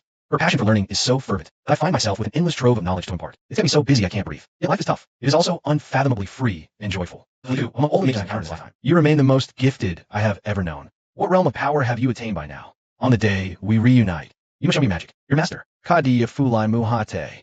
We've been stuck here for 2 weeks now. Every spare moment you get, you stare at that thing. Mind if I ask what it is now? Nothing remarkable. Just a letter from my master. If they produced a mage like you, it must be a rather extraordinary magical instructor, no? Hearing Alunt's words, Deliku showed little reaction. Extraordinary instructor indeed. Seeing Delik's flat demeanor, Alunt's interest in probing further out. Back there, I nearly. What are you referring to? Forget it. It's nothing. So the magic duel is in 2 days. How are you feeling about it? Feelings aren't something I readily grasp. How about this? After mulling it over, the young woman arrived at an answer. I can't explain why. I feel this time I'll definitely win. But I feel like this time I'm definitely going to win. 2 days slipped by in the blink of an eye. The day of the magical duel arrived at last, just as it always had. Aislinn was still mingling with the crowd, chatting with those low-ranking nobles. But then, her attention was suddenly seized by one man. That man was none other than Deliku, here under guise of Alunt's tutor. I do beg your pardon, but I have a personal matter to attend to. After giving her attendants their orders, Aislinn made her way alone to stand before Deliku. Mr. Deliku, it is truly a delight to see you. It has been a while, Lady Aislinn. I heard you have been guiding Lady Aislinn in her magical practice lately. Good intel. I just caught the chance to advise. After Deliku finished speaking, a brief silence fell between the two. You are just the same as ever. Tell me, you haven't been too harsh on her, have you? Dear Law once told me that Mr. Deliku is no ordinary magic tutor, and I've noticed that Lady Aislinn has been looking quite drained lately, so I was a bit worried. Worrying for your opponent? It seems your confidence has no bounds. Let me give you a hint. No matter who your opponent is, do not let your guard down. Oh, Aislinn, understand why Deliku would say this. Given Delik's current position, it was not her place to converse with him at length. Who do you think will win this duel? Unless Lady Aislinn unleashes a 2-star spell, Lady Aislinn will definitely win. But isn't Lady Aislinn just so pitiful? Her face has gotten so thin. Time flew by, and finally, the moment for the magical duel had come. Look, everyone, Lady Aislinn is taking the stage. She looks as stunning as ever today. Aislinn, in turn, gave a slight bow, acknowledging her supporters one by one. Moments later, footsteps came from the other side. I will win. I will. This time, I will definitely win. Unlike Aislinn, Alunt's entrance was met with little applause. Whatever happens, the victor of this duel will be me. Perhaps, among all these people, only Deliku knew just how terrifying Aislinn had become. Have you been faring well of late, Lady Aislinn? I'll dismiss Aislinn. I trust everything's been well for you lately. Your calm has always been my model. But what Aislinn said next, but what she said next genuinely caught Alunt off guard. In all our previous sparring matches, I've never felt this tense before. We don't need much small talk, do we? Shall we begin? The moment Alunt uttered those words, Aislinn's expression shifted. Without a shred of hesitation, Alunt unleashed her most mastered fire magic. Aislinn responded in kind, displaying the wind magic she took such pride in. The battle hadn't even begun, but everyone could feel it. This wasn't an ordinary match. Alunt immediately began chanting the 1-star spell, Fire Arrow. But what happened next was enough to make even Aislinn's eyes widen in shock. Everyone already knew Alunt possessed an immense reserve of mana. Yet seeing that dense swarm of fire arrows made even Aislinnn falter for a moment. Compared to ordinary noble ladies, Delik's disciples are different from the moment they commit their will to battle. But what Aislinnn didn't know was that all of this was actually a tactic Delik had prepared for Alunt. In a pure contest of spellcraft and memory, you could never win. Then what should I do? How can I win? Simple. Your will decides it. The technique of pushing your mana to its very limits. You've experienced it many times in my lessons already. Isn't that your hobby? I don't have that kind of hobby. If both sides exhaust their mana reserves, victory no longer depends on strength, but on sheer will. Cast your magic as brilliantly and grandly as you can. No matter what, drag the fight into a battle of attrition. When attrition ends, one last drop. More mana is the victor. What if Aislinn's total mana is far greater than mine? The answer is simple. Then you'll be the one who fails. But a person's mana capacity is largely innate. Who carries the bloodline of the royal family? Your next heart is second. Aside from what I've just mentioned, all you need to do in this match is believe in yourself. If Aislinnn had witnessed the match between Dyrla and Rage back then, she'd have known that look in Aelon's eyes. Delik's disciples. Delik's disciples. A heart burning with searing flame, yet eyes holding a chill as cold as the grave. What that master taught his disciples, beyond the fiery hunger for victory, was the cold, rational calculus of triumph and defeat. When first confronted with that near-maniacal obsession, anyone would instinctively recoil. Yet a pity, the foe standing before Alunt was Aislinnn Eleanor Dupree. After but a moment's dazed hesitation, Aislinnn swiftly reacted. In that instant, a single thought bloomed in both their minds. The victor of this duel will be me. Updated. It's updated. This week's No Bad Young Miss drops 2 chapters at once. The outcome of Alunt and Aislinn's duel will finally be unveiled. A supreme clash of ice and fire. Did Alunt, bolstered by Delik's aid, gain the upper hand? Or the innately brilliant Aislinnn? Could she seize victory in this bout? The moment Alunt unleashed her firebolt, Aislinnn instantly conjured a magic shield to block. To think that's Miss Alunt's magic. Her mana reserve seemed to have swelled even larger. But everyone knows this caliber of sorcery alone is hardly enough to vanquish Aislinnn, though the firepower is ferocious. It's nothing more than a reckless torrent of spent mana. If she keeps on like this, her mana will be utterly extinguished before long. As the entire arena was shrouded in smoke, Aislinnn remained focused on the mana ripples around her. Just as he predicted, everything Aislinnn just saw was an illusion. Without a shred of hesitation, Aislinnn instantly launched an ice blade. This time, it was his turn to counter. Having locked onto Alunt's position, Aislinnn fired an ice lance without mercy. Yet, Alunt's demeanor, she seemed completely oblivious to the magic Aislinnn had unleashed. So that sprinting silhouette was merely a phantom magic cast by Alunt. The moment he grasped that truth, a flicker of doubt crossed Aislinn's mind. To craft a phantom capable of sustained sprinting, that would consume a tremendous amount of mana. But Aislinnn knew this full well. The reason he still chose to use that magic could only be one thing. At this thought, Aislinnn whipped her head around. So, Alunt's true attack was actually ice magic, Aislinn's own specialty. But at that moment, The like's words echoed in Alun's mind. It won't work. Disrupting the battlefield with fire magic, drawing attention with illusion magic, and finishing the spar with ice magic. It won't work. Even a skilled veteran would show an opening. But your opponent is AI Silent. She's not just some skilled veteran. However, AI Luente did not heed the like's advice. He wanted to win by his own methods. And even if his opponent was AI Silent, he didn't believe she could react at this range. Just as AI Luente had predicted, AI Silent had no time to cast a protective barrier. So AI Silent's choice was the incantation-free 1-star mage Shockwave. During his first spar with Delico, AI Luente had also planned to end the fight quickly with this spell. But start of time, AI Silent simply couldn't realign Shockwave trajectory towards AI Luente. Instead, she leaped just as she released the Shockwave, using the force to propel herself backward by a small margin. Yet, it was this very margin that made a sure hit attack miss its mark. Almost the instant she evaded the attack, AI Silent steadied her stance once more. That first exchange had deeply shaken AI Luente. He had never once considered a Shockwave could be used in such a way, and AI Silent was equally shaken. She had nearly lost the spar right there. The like's prior warning surfaced in her mind. No matter the opponent, never let your guard down. Now, AI Silent finally understood what Delico meant. Alun's magical application and proficiency had undergone a drastic transformation. More importantly, Delico himself was a master of Dictation magic. This had clearly influenced Alun's strategy as well. With this in mind, Aislinn must also change her usual tactics. Though she dislikes suppressing opponents with sheer firepower, that doesn't mean she is incapable of using it. Aislinn hates those grandiose, showy releases of large-scale magic. But Depulian blood runs in her. No parry, she loses. Then she has no choice but to call down a rain of swords. My gods, are those all ice lances? Not even a chant. Summoning that many ice lances without one. Everything happened just as Delight predicted. The duel turned into a war of magical attrition. However, seeing ice lances on this scale also allowed Delight to thoroughly confirm the suspicion lurking in his own mind. Watching the ice lances fall like a rain of arrows. Not a flicker of panic appeared in Alun's eyes. Yet, when it came to her signature ice magic, Aislinn held an unshakable confidence. What she failed to notice, however, was Alun secretly curling his fingers behind his back. And just at that moment, a single fire arrow suddenly materialized out of the sun. You've made great strides, but there's absolutely no way you can block all of my ice lances. But just as every ice lance finished forming, Alun made his move. Delight would neutralize the magic preemptively before the opponent could finalize the direction of their mana flow. Though such a delicate manipulation cannot be replicated, I've seen only once. While wandering that maze alongside him, Alun had witnessed it dozens, hundreds of times. Mana has a direction. Decipher the user's intent, and you can see the path their magic will take. The casual advice that young man always threw out was now all proving its worth in real combat. Before the ice lances could lock onto Alun, that hidden fire arrow precisely obliterated every single one of Aislinn's lances. You must understand, casting any spell creates mana fluctuations, but Aislinn felt not the slightest trace of mana. And so, the truth is singular. That fire arrow was created during the first wave of attacks. From that moment on, Alun had been hiding that arrow beneath the sun, waiting for the opportune moment. Though the fire arrow could not ultimately land a hit on Aislinn, its purpose of draining her mana was still fulfilled. But clearly, controlling that lone arrow must have. These are taking a massive toll on AI Luente. Slither panic flirt through AI Silent, because she absolutely could not fathom what trick Luente would pull from his sleeve to use against her. One of the blazes is going on here. They're actually fighting to a standstill. A sudden, involuntary thrill surged in Alun's chest, for he was actually suppressing AI Silent. Without question, the sparring match had reached its decisive point. AI Silent has utterly lost, whether in tactics or magical control. AI Silent has been bested by AI Luente. But just then, AI Silent suddenly drew a deep breath. It wasn't that AI Silent couldn't claim victory. She simply needed to add one precondition to this sparring match. And Delico, witnessing this scene, grew uncharacteristically solemn. This sparring match, the real battle starts now.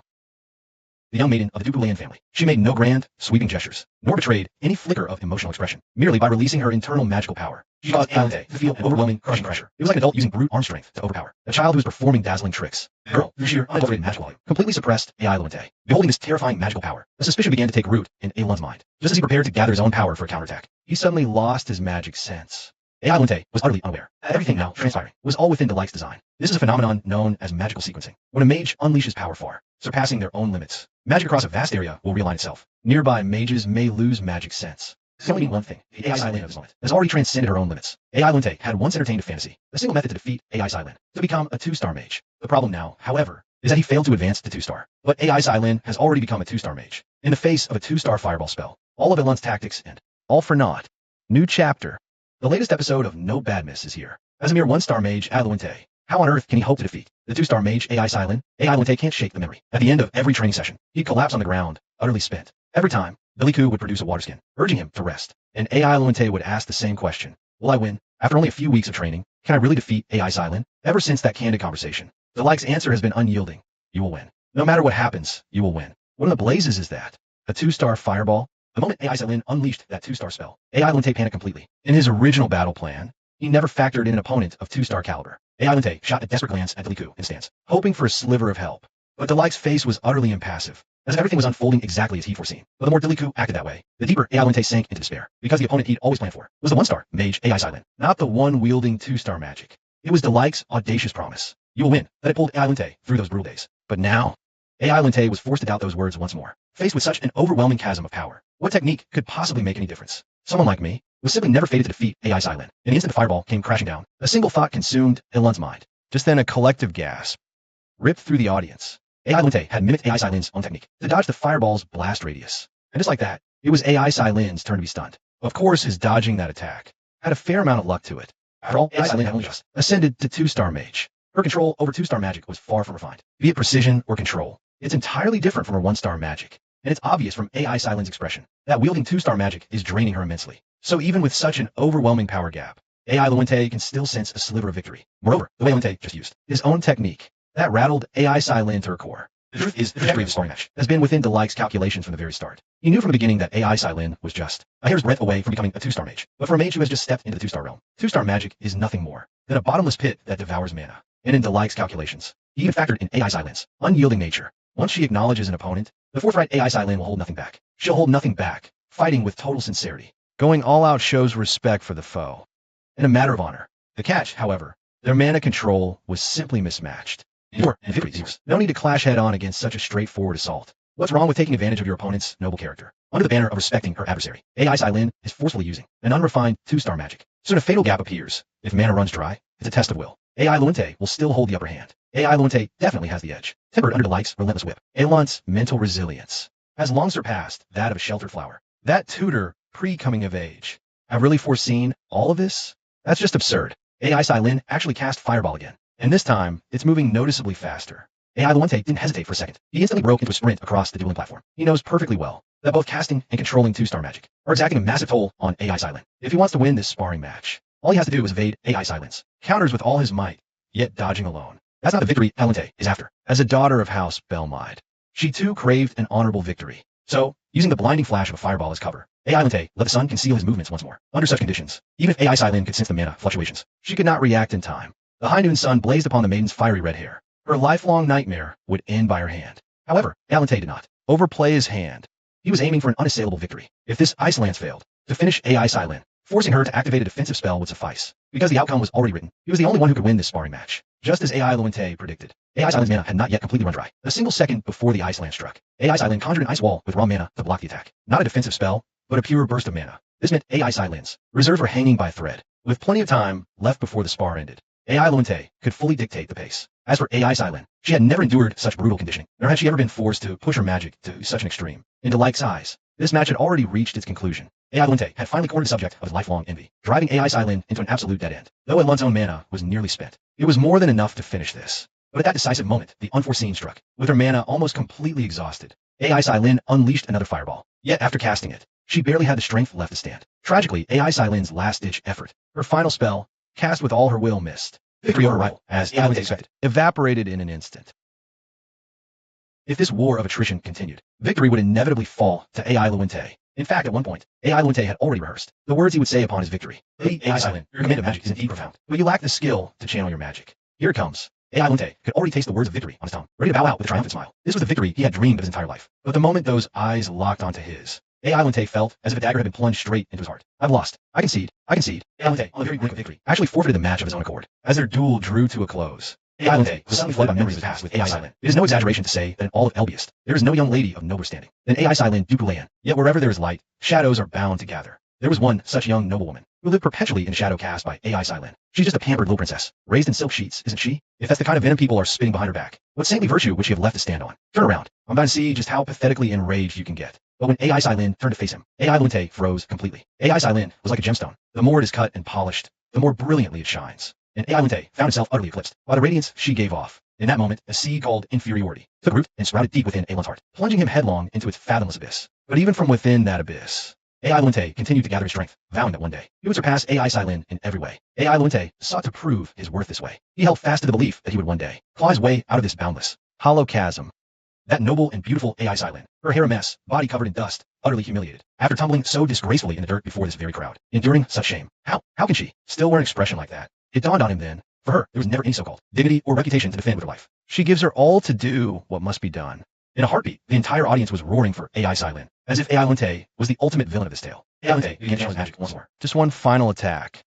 And with that, victory would be his. But AI Lunte looked instead to where Deliku stood. He hesitated. AI Lunte had asked Deliku countless times, will I win? And now, he finally understood the answer. No, it was only in this moment that Arend grasped everything. He thought he had fully understood all of the Like's intentions, but even that assumption was its own form of arrogance. Arend had been fighting a battle he could never win. Even if he bested AI Silent here, he could never escape the abyss of his own self-loathing. I've lost. His mana was completely exhausted. Slowly, Elente opened his hands, accepting his defeat with quiet grace. Yet his opponent, AI Silent, could scarcely believe it. With my power, it seems I truly can't defeat Lady AI Silent after all. I concede. That was a magnificent duel. The moment AI Silent finished speaking, the crowd erupted. Amid the roaring cheers, AI Silent closed his eyes, then slowly opened them again, offering a noble, dignified smile. But AI Silent knew all too well. AI Silent had been fully capable of defeating her just now. After the lineup concluded, everyone swarmed around AI Silent, launching into discussions about two-star magic. And within that surging crowd, a figure adjusting her skirt in the corner of the stage caught AI Silent's eye. AI Silent. AI Silent meant to call out to her, but AI Silent had already stepped down from the platform. At that moment, Deliku was already waiting in a deserted corner for AI Silent. You saw the lineup just now, didn't you? Yes. Startled you, didn't I? I'm also the type who knows when to concede. But you should have seen the expression on AI Silent's face at that moment. I was too far away to see clearly. What kind of expression was it? How to put it? Her eyes went wide as saucers, as if asking, why would you concede now? I never imagined a composed Lady AI Silent could make such a face. It's all thanks to you that I got to witness such an amusing sight, to feel this sense of superiority right in front of AI Silent. Today was truly the best day. How did I perform? Though the ending left something to be desired. Overall, not too shabby, right? Seems my progress is still remarkably swift. Spare me your nitpicking at a time like this. Understood? So said the girl, yet the tears streamed down her face without cease. Deliku, however, offered no reaction whatsoever. He just watched the flowers silent. A tear woke her with a start. I'm no child any longer. So why am I like this? It was at that moment Deliku finally spoke. Your performance was flawless, beyond reproach. You have done well. Deliku made no deliberate move to look at the weeping girl. He just remained standing beside her in silence. In truth, I still wanted to win. But when the end was nearly upon me, I suddenly saw something clear as day. Even had I won here, I would still remain utterly unchanged. In the end, I must return once more to that fetid, filth-ridden mire. So I was simply born this way, a person of no worth. Even cloaked in such a wretched, miserable state, AI Silent still appeared so immaculate, so utterly untouched. If we speak of self-loathing, I far outmatched AI Silent in that regard. Or why do I think myself any better? Deliku offered no word to refute Elon's sentiments. What of it, if one does appear wretched or unsightly? Does not everyone else walk through life just the same? With no consoling words to offer. Deliku simply kept her silent company, lingering by Elon's side. If you lack even the courage to willingly wallow in the mire, can you truly change? Is there good or bad? What could such judgment change? In life, advice rarely helps.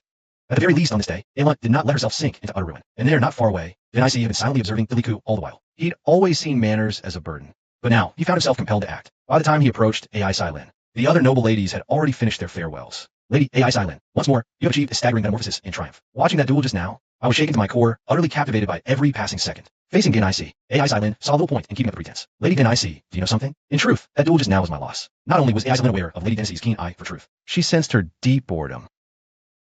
So she tended to skip the pleasantries and get straight to the point. However, when it comes to sheer magical prowess, Miss Iceland still holds the upper hand. That fact remains unchanged. At least, that is my assessment. But aside from magical skill, in this sparring match, Iceland was utterly crushed by Elunt. To make such drastic improvements in so short a time, Iceland couldn't help but see the image of that white-haired young mercenary in her mind, sensing a certain conviction solidifying in his eyes. Denise could only take a sharp, deep breath inwardly. After Denise left, Iceland immediately summoned her maid, Daisy. I need to prepare a letter home. Mr. Delike. It has to be Mr. Delike. The latest chapter of There Are No Bad Ladies hits hard. The three great aristocratic ladies are pulling out all the stops to fight over Delike. But just a short while ago, a piece of news reached Archduke Deprian. Dreist Volftail. What business does that old six-star have an Elbiest?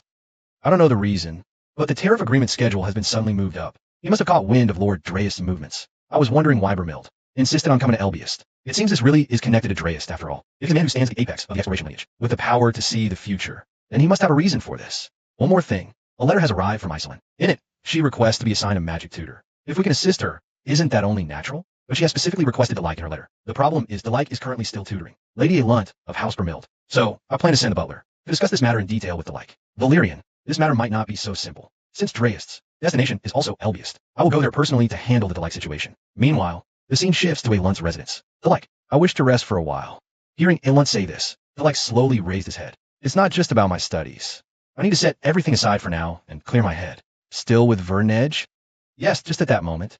Deliku suddenly felt something. AI Lunte was gently nudging him with the tip of her foot. Seeing Elunt's body leaning forward, Deliku reflexively straightened his back. If I call for you next time, will you come? To teach me magic. Hearing Elunt's words, the tension in Delike's shoulders finally melted away. Of course I will. Though I'm not sure what else I could possibly teach Lady Alunte. Such modesty doesn't suit you well, does it? By the way, winter is nearly spent. It has been a painfully long winter. Wouldn't you agree? Time has slipped by in a blur. By the time Deliku returned, it was night. As he pushed the door open, Perrin gambled his pay, as usual. The lights back, someone called out. The captain perked up at that. I'm back. Good work. Days flew by. Count Belmide has arrived in Elbiest. If all goes as expected, he is the first among the three great houses to set foot here. Meanwhile, Alunte still had absolutely no idea that her father was already here. When the knock echoed through the door, AI Lunte specifically stuffed her ears with a pillow. My lady, I believe you really should open the door. I explicitly stated I was taking a few days off. How can you show up so early? Have you lost your memory? I told you I'd be resting as of today. It's been far too long. My treasure, my precious daughter, Alunte. Yet in the very next second, AI Lunte slammed the door shut with all might. She simply couldn't believe it. Why in the world is her father standing out there? Father, what brings you here? I'll change and be right out. My treasure, before Count Belmide could even finish his sentence, AI Lunte had shut the door again. Ah, so that's how it is. Lady AI Silin from the Dupulian family. She is indeed a formidable rival. Nevertheless, I learned a great deal. If that mercenary's tutelage is this effective, it would be wise to keep him permanently in Belmide as your exclusive private tutor. Hearing her own father speak like that, even AI Lunte was stunned. What about the retainer's opposition? Don't worry about it. Is there anything I wouldn't do for you? Just go ahead boldly. Leave the rest to your father. Meanwhile, while AI Lunte was resting, Deliku had returned to the labyrinth. It turned out Deliku had noticed his magic, had been stagnating throughout his tutoring. Deliku, watch your back. Alerted by Pylon, Deliku snapped back to his senses. But just as he prepared to cast a spell, an accident occurred. The magic that had been stagnant for so long finally broke through now. Without hesitation, Deliku immediately followed this, feeling and cast a spell, the one he had practiced countless times. The 3-star spell, Wall of Fire, was finally cast perfectly in this instant. But the problem was, the distance was far too close. Deliku, seeing the scene before her, Pylon was in utter disbelief. What did you just say? Deliku nearly died in a low-level labyrinth like that? Don't even get me started. Are all these mages like this? Just a goblin hunt, yet he used a 3-star spell. I sensed a strange dissonance midway through. It felt exactly like when I first reached 2-star. At that moment, a voice suddenly rang out. It made me feel anxious about being unable to break through. This barrier. Do not force a breakthrough. Never forget, the primal path pursues the natural order of things. The man spoke as he slowly walked into the tavern. Then again, a mage of your sort would never heed such advice. Deliku could sense absolutely no magical power from this man. That left only one possibility. The strongest 6-star detection mage. If you have good wine, bring it out. It has been a weary journey, and I'm rather tired. The old man was none other than one of the 4 6-star mages dressed. Meanwhile, the scene shifts to the Dupulian family mansion. Ever since Deliku had left, Dierla had been relentlessly training her magic, because only this way could she quickly go to El Best to see her teacher. Now, the young girl could already cast 1-star spells with ease, but if she truly wanted to go to El Best, merely mastering 1-star magic was far from enough. Dierla channeled all the magic power in her body, and summoned 3 more ice swords. Dierla was, after all, she'd only just become a 1-star mage, far from capable of controlling so many spells at once. As always, the ice sword shattered before they could even take form. After the spell failed, Dierla collapsed on her knees. Why doesn't it work? I thought you'd finally mastered it, but your temper's still the same as ever. How long have you been watching? Still, you did manage to make 5 of them. I suppose you owe that fine teacher of yours for that. I did it because of my own talent. What credit does that self-serving Deliku deserve? And I heard AI Silin wants to hire that insufferable man as a magic instructor? That won't do. What if he puts my sister through the same torment he put me through? Stop saying things that will make people misunderstand Deliku. At the ball not long ago, I overheard someone say, that lady AI Lente wishes to retain Delik's services as well. A flash of irritation crossed the girl's face. Why is that insufferable man so sought after? He's made a little brat like you behave like a proper lady. Is it any wonder he's in demand? Who are you calling a brat? If only Deliku could keep teaching AI Silin. Why do you say that? Then you might have a way to see Deliku again. The very same Deliku you're so desperate to see. Who would ever want to see that wretched man? Fine, I'll take your word for it then. But after the rumors about Deliku, they must be spreading like wildfire by now. I just pray we don't end up with even more competition. Dynasty's secret was finally laid bare for all to see. Who would have guessed a noble lady harbored such a peculiar taste? Not long ago, one of the world's 3 6-star mages, Drexter, came to the tears of Beldurn in person. Deliku couldn't fathom why a figure of such stature would come to a backwater like this. After draining his glass, Drexter suddenly turned his gaze to Deliku. You are Deliku, are you not? You are correct, my lord. But a jolt of shock ran through Deliku. How could Drexter possibly know who he was? If it's not too much trouble, might I have a word with you in private? Deliku truly could not understand why a man standing at the very apex of the magical world would seek an audience with him. But undeniably, any conversation with such a man would yield profound rewards. Your magical aptitude is somewhat ambiguous. That's not a diagnosis you hear often, I imagine. After all, you've already achieved considerable prowess. Deliku didn't deny it. Even among those aristocrats, his talent is still considered a once-in-a-century gift. Why do you push yourself so relentlessly? Once you master magic, what is it you intend to do? I have no grand ambition. It's just, once I knew I had this talent, I became curious. How far can I really go? Just how high can I reach? But judging by Dreist's expression, he seemed to know the true goal. That Deliku kept hidden in his heart. As a commoner, if you dream of rising to a station higher than this, your current abilities are still leagues away. May I offer my help? Dreist's final words left Deliku profoundly unsettled. Though his face remained an impassive mask, the man standing before him was a calm returned 6-star mage Dreist. By the time Dreist came of age, he had already reached 2-star. When he started his family and career, he had even touched the brink of the 3-star realm. Dreist became a pillar of hope for all commoner mages. His village consequently became a sanctuary, an ivory tower of commoner mages. But in the year of Dreist's 40th birthday, an accident shattered his life. When he returned home that rainy night, he wasn't greeted by his beautiful wife and darling daughter, but by pools of blood and 3 cold corpses. To cripple the spiritual leader of these commoner mages, the nobles had ordered the slaughter of his family. Isn't this Dreist getting a little too powerful? Rest assured, Dreist has gone into hiding, and those insolent commoner mages have been pacified. Filthy curs who tuck their tails and beg, the second they're threatened. Why would they, as commoners, ever dare to crave magic? If Dreist shows his face again, then we'll... But Count Zebulon's words were cut short. He froze, stunned by the sight before him. The servant standing behind him had been decapitated by Dreist's magic. Dreist, you arrogant bastard. Just as Zebulon moved to strike, Dreist cleaved off one of his legs. Before the pain could even fully register, Dreist had severed both of his legs. In that single instant, The ferocity in Zebulon's eyes was utterly consumed by terror. Not a shred of aristocratic dignity remained on his person. Zebulon lay groveling on the ground like a beaten cur, begging Dreist for forgiveness. Not until Dreist cut out his tongue did silence finally fall upon the Count's estate. From that day on, Dreist became the sworn enemy of the aristocracy. He spent 3 long decades dodging the royal family and the nobles, a fugitive in exile. But when Dreist broke through the 5-star barrier and became a 6-star mage, waking up the royal family, treating Dreist as an enemy would plunge the entire kingdom into peril. The crown acknowledged Dreist's vengeance as justified and granted him a title, all to preserve their own fragile authority. And so, Dreist became a man who had earned his title through sheer magical prowess alone. This top-tier mage, a fellow commoner by birth, someone who already knew intimately, his legendary past was no secret. Learning magic under such a master would be a priceless opportunity. The catch? Dreist had absolutely no reason to oblige. Scene transition. The Council of the 3 Great Dukes had finally convened. If Duke Pupu Manhwa plans to expand north of the Belkos Peninsula, you'll need to tread carefully around the White Labyrinth, should you require it. I could dispatch our Knight Corps.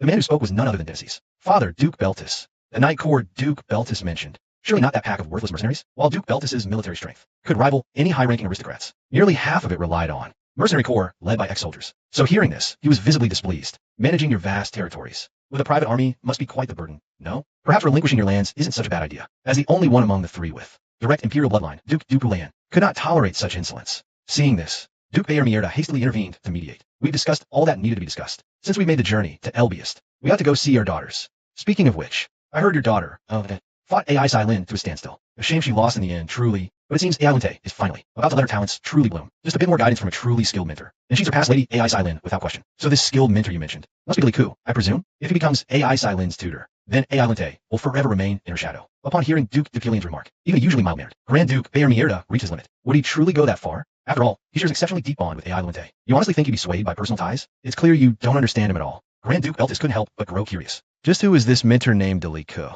To drive such a wedge between these two, Grand Duke Beltis is an opportunist by nature. He realized he must seek out NIC to gain clarity on the matter. Once the meeting concluded, Grand Duke Beggar immediately made his way to the tiers of Beldarin. When the visitor's identity became clear, Captain Jaden stiffened, momentarily stunned. You're the head of the Beldarin Mercenary Corps, I take it? Grand Duke Beggar spoke first. My steward's letters received no reply, so I came in person. My sincerest apologies. Truth is, Deliku has been missing for several days now. We're searching high and low for any trace of him. Days ago, he announced he'd be refusing all new contracts, and then vanished into thin air. Grand Duke Beggar's brow furrowed with suspicion. Could Duke Pupu Manhwa have beaten me to it? Or perhaps that schemer, Duke Beltis? But there have been no whispers of such a move. Meanwhile, the scene shifts to Lady Dennis's villa. There she sits, casually biting into an apple, while scanning a letter in her hand. When did this letter arrive? It was delivered early this morning. They claim the head of the family sent it with utmost urgency. The letter's contents were starkly simple. Seek out a man named Deliku without delay, and secure him as a private tutor. The reason for Grand Duke Beltis's frantic rush is that Delik's value is set to soar with each passing day. What a dreadful nuisance. Why of all days must it be today? Today is an incredibly important day. I've been waiting for this. I've been looking forward to it for so long. Today is the release of the great author Riley's new work. The lady submits to the Grand Duke's IC. Frozen Greatsword. What is the true nature of the Frozen Greatsword? I'm dying of curiosity. But what can I do? If I don't obey now, things will only get worse later. Bela, I'm here. What are your orders, my lady? Prepare my clothes for going out. I need to find someone. Dennis's ultimate weapon to recruit Delik has finally been revealed. He actually intends to use a honey trap on Delik. Not long ago, Drex brought Delik to a deserted cave. Close your eyes and release your magic, just slightly. Feel the sensation of the magic touching objects and bouncing back. Delik closed his eyes for the moment. He tried magic as told. His magic hit the darkness, scattering into every corner of the cave. It was just like a bat emitting sound waves to probe the structure of a dark cave. What you're doing now is the foundation of detection magic. 1 star is a simple perception of threats. From 2 star onwards, you can track locations and sense magic auras. 3 star can see through disguises. 4 star can see through the essence of an opponent. 5 star can read hearts and even speak with the dead. And 6 star can foresee the future. Lord Drex, surely there's a reason you sought me out like this. Indeed, I came looking for you because I saw the future. Because I need you. May I ask, Lord Drex, what exactly will happen to me? You know a man named Valerian, correct? He is the eldest son of the Dupreen family. Before you come of age, he will begin dabbling in necromancy. If that happens, you must kill him. Why would he get involved in necromancy? And what will you be doing at that time? I'm sorry, but I can only tell you this much. That is simply the nature of the future. If one learns everything too easily, the future's even murkier. If I can tell you one more thing, it's that you will die before you come of age. Seeing Delik's expression, Drex couldn't help but feel a little puzzled. Aren't you surprised? You said death itself is fate, but you never said I would definitely die. You're right, and I do not wish for you to die. You cannot die yet, so I will make sure you survive. But if you wish to live, you must become stronger. As the old man finished speaking, he casually cast a spell into the sky. Since you have the potential to master both combat and chaos-type 3-star magic, you should start applying yourself now. If you can fully master 3 schools of magic, no one your age will come close to your achievements. If you don't want to die, you must possess overwhelming power. I will make you stronger, and when the time comes, you must kill Walalian. Meanwhile, the scene shifts to the slums of Elbiest. A carriage, clearly of aristocratic make, abruptly comes to a halt, and inside that carriage is none other than Dennisy of the Burtis family. The moment she steps out, the commoners are utterly mesmerized. I'll walk from here. You wait here, as you wish, my lady. Denise did not bring her usual guards on this trip. Only her lifelong handmaid, Bela. Bela, why do you suppose everyone is staring at me? Regarding the matter, I'm not entirely certain. Could it be because I'm beautiful? Hearing this, Bela was visibly speechless. The lady's room is a constant mess, and she detests bathing, spending whole days curled up with her books. Normally, she is utterly disheveled, but I find you to possess even less charm during those times. Bela, you do have a sharp wit. I'm not jesting. Shouldn't we get a move on? What if another family snatches away? That man named Alike? Don't worry. No matter how slow I am, I'm so much faster than the rest. But aren't you always late for your lessons? That mercenary. Rumor has it he rejected all contracts and simply vanished, correct? Are you even listening to me? Alike isn't the sort to despise coin. The only reason he'd suddenly disappear is if something greater than money presented itself. For a man so young who can wield magic of that caliber, if it's something greater than money, it can only be related to magic. Either he got his hands on a rare spellbook, or he found a formidable master. In that case, he'd have no time for mercenary work, and would of course reject those contracts. But that mercenary was the one who walked away from House Dupilian. If he wanted to study magic, there's no better place than House Dupilian. This means he found something, even better than House Dupilian. The thought of Dreist having been sighted in Elbiest lately planted an answer in Denise's mind. Just then, Bear's voice cut through her thoughts. My lady, we have arrived. As it turned out, their destination was the Tier of Beldrin. Welcome. Commander Jaden greeted them out of habit, but the moment he recognized them, his smile vanished. Never expected a personal visit, my lady. But we don't know where Derek is, either. You're the third group to come asking just this morning. The only piece we have is Dreist Ulftertel. That old gentleman was here, wasn't he? The second she spoke, Commander Jaden's movements froze for a brief instant. I've heard all I need. Thank you for your time. Let's go, Bera. We need to check the carriage transit logs. Without a moment's hesitation, the two promptly made their way to the Coachman's Guild of Elbiest. My lady, how did you know? Lord Dreist had passed through here? Isn't it glaringly obvious? That mercenary left a 5-star mage's mansion of his own volition. For someone so obsessed with the arcane, to turn his back on the resources of a 5-star mage. That means only something on par with a 6-star mage could possibly entice him. And, as luck would have it, I happen to know a 6-star mage who would come to Elbiest. I merely cast a line to see what I might reel in. And that dear commander bit the hook nicely. This went rather smoothly. Could it be that all of this is simply because I'm too stunning? Hearing Denise's remark, Bera promptly wiped the smile off her face. My lady, you so rarely resort to such guile. I wouldn't be the one to know. Bera, your tongue is extra sharp today. I am merely stating the facts as they are. No matter how I look at it, I'm just too competent. Competence only invites a swarm of trouble your way. I long to become utterly useless. My lady, enjoying my every retort? Bera, you clearly only see my finer qualities, don't you? You haven't heeded a single word I've said, have you? But even if we find him first, do you think he'll be willing to work for us? Aren't both House Dupulayan and House Belmide searching for him? Honestly, Bela, this is the easiest part of the plan. You've had a plan all along? Of course. Seduction. You know this too, Bela. As long as I use my devastatingly enchanting looks to lure him in, he'll fall in line obediently. Everyone knows I'm a woman of irresistible charm. But you must also realize, Lady Aislinn and Lady Ailinte are our competitors, are they not? Bela, how can you say that? I'm clearly more beautiful than them. Is seduction the only plan you ever listened to? My lady, I believe I've located him. This happened a week ago. A youth in a long robe and an old man. Their destination was the Rasp Cavern, on the outskirts of the Rommer Hills. The scene shifts. We return to Delike's side. He has been training under Dreister for some time now. At that moment, Dreister senses something. Someone's coming. They look like House Burtis people. Likely your guests. Go on out and see. Lady Denice, I strongly suggest we go no further. We should report to the Patriarch first, and return with the soldiers. Absolutely not. That would erase all credit for my discovery. Besides, if mobilizing soldiers tips off the other houses, then what? Wouldn't we just be doing their work for them? Just then, a sudden scream comes from Bela behind Denice. They are in the shadows just ahead. A pair of blood-red eyes gleam. Don't be afraid. Bela, hide behind me. This area has already been cleared. So logically, there should be any magical piece here. And in truth, Denice isn't proficient in offensive magic. But now, she had no path of retreat. Forcing down her terror, Denice silently chanted a spell. But in the next second, the owner of those eyes revealed itself. Seeing a human emerge before her, Denice couldn't help but be startled. What brings you to a place so dark and dreary, Lady Denice? The moment he heard that, Miss Denise immediately guessed he was the one she was looking for. The girl instantly shifted her expression. She wondered if she should try a little seduction here. Denise had finally found Delico. But would her charm offensive actually work? Just moments before, Denise had tracked Delike's whereabouts through deduction. Greetings. You must be Mr. Delico. Yes, I'm Delico. Upon hearing this, Denise's lucky break. I was so desperate to meet you, Mr. Delico. I came to you. A moment to speak with me. Delico obviously wanted nothing to do with her, but finally he spoke. Fine. What a pleasant conversation. Hearing Delike's blunt remark, Denise froze on the spot. Because of the strict upbringing she'd received, Denise hid rage. I've lost count of how many times I've seen Mr. Delico in my dreams, both as a mage and as a teacher. You are utterly exceptional. How shall I put this? If I could just become your apprentice. Why are you speaking with that theatrical, melodramatic tone? Are you rehearsing lines? Or is the echo simply that loud in this cave? Hearing Delike's words, Bela completely lost it. Denise instantly realized that the shy beauty act had absolutely zero effect on Delico. If there's nothing else, I'll be going. Actually, I was deeply moved watching Miss Aislinn and Miss Ailinte spar. As one of the Rosea trio, I feel like I'm the only one lagging behind. Everyone's improving, and if I'm the only one stagnating, I'm terrified that I'll eventually be discarded. Please, I beg you, save me. Denise's new persona. Desperate beauty. Denise could practically feel Delike's breath on her skin. She was certain that Delike's heart must be racing by now. But in the next second, Deliku directly shook off her hand. In that instant, Denise was utterly dumbstruck. Yet from my perspective, Miss Denise, you don't seem to have the slightest interest in magic. You mistook me for a monster and invoked an ice lance, correct? But your execution was utterly inept. From the flow of mana to the speed of your incantation, nothing met the standard. Your raw mana reserves are indeed remarkable, but they're completely untamed and undisciplined. This tells me you have barely practiced magic at all. Hearing Delik's assessment, Bela quickly flashed a thumbs up. Miss Denise, allow me to offer a word of advice. Before those who hold a true passion for magic, do not use lies to demonstrate your sincerity. Some would consider such an act a grave insult. With the conversation having reached this point, Denise knew that pressing further would only backfire. I do not know why you need me so badly, but it clearly is not for the sake of magic. I do not accept commissions with hidden motives. Hold on. Stop chasing a mediocre mercenary like me. Find someone more capable. That would suit your station better. Leaving these words behind, Deliku walked deeper into the cave. Without a doubt, this marked Denise's first true failure in life. That man named Deliku. I have figured out his true identity. He must be absolutely not. He is just an upright, ordinary man. But logically, for someone as beautiful as me, wearing high-end cosmetics and expensive perfume, he still rejected me, which means he must simply dislike women. My lady, calm down and write home. Calm? Why should I calm down? Do you actually think I am angry? Me? How could I possibly be angry over such a trivial matter? But you clearly are right now. After venting her frustrations, Denise took a deep breath. How could someone of my stature be angered by such a minor setback? A short while later, a campfire was burning just outside the cave entrance. My lady, are you sure you are all right? If I retreat now, some other house will poach him. We must secure his loyalty today. Do not push yourself too hard. I shall take my leave now. Forgive me. La, I know I'm always so willful. You have suffered because of me, but this request is truly critical. I hope you will help me.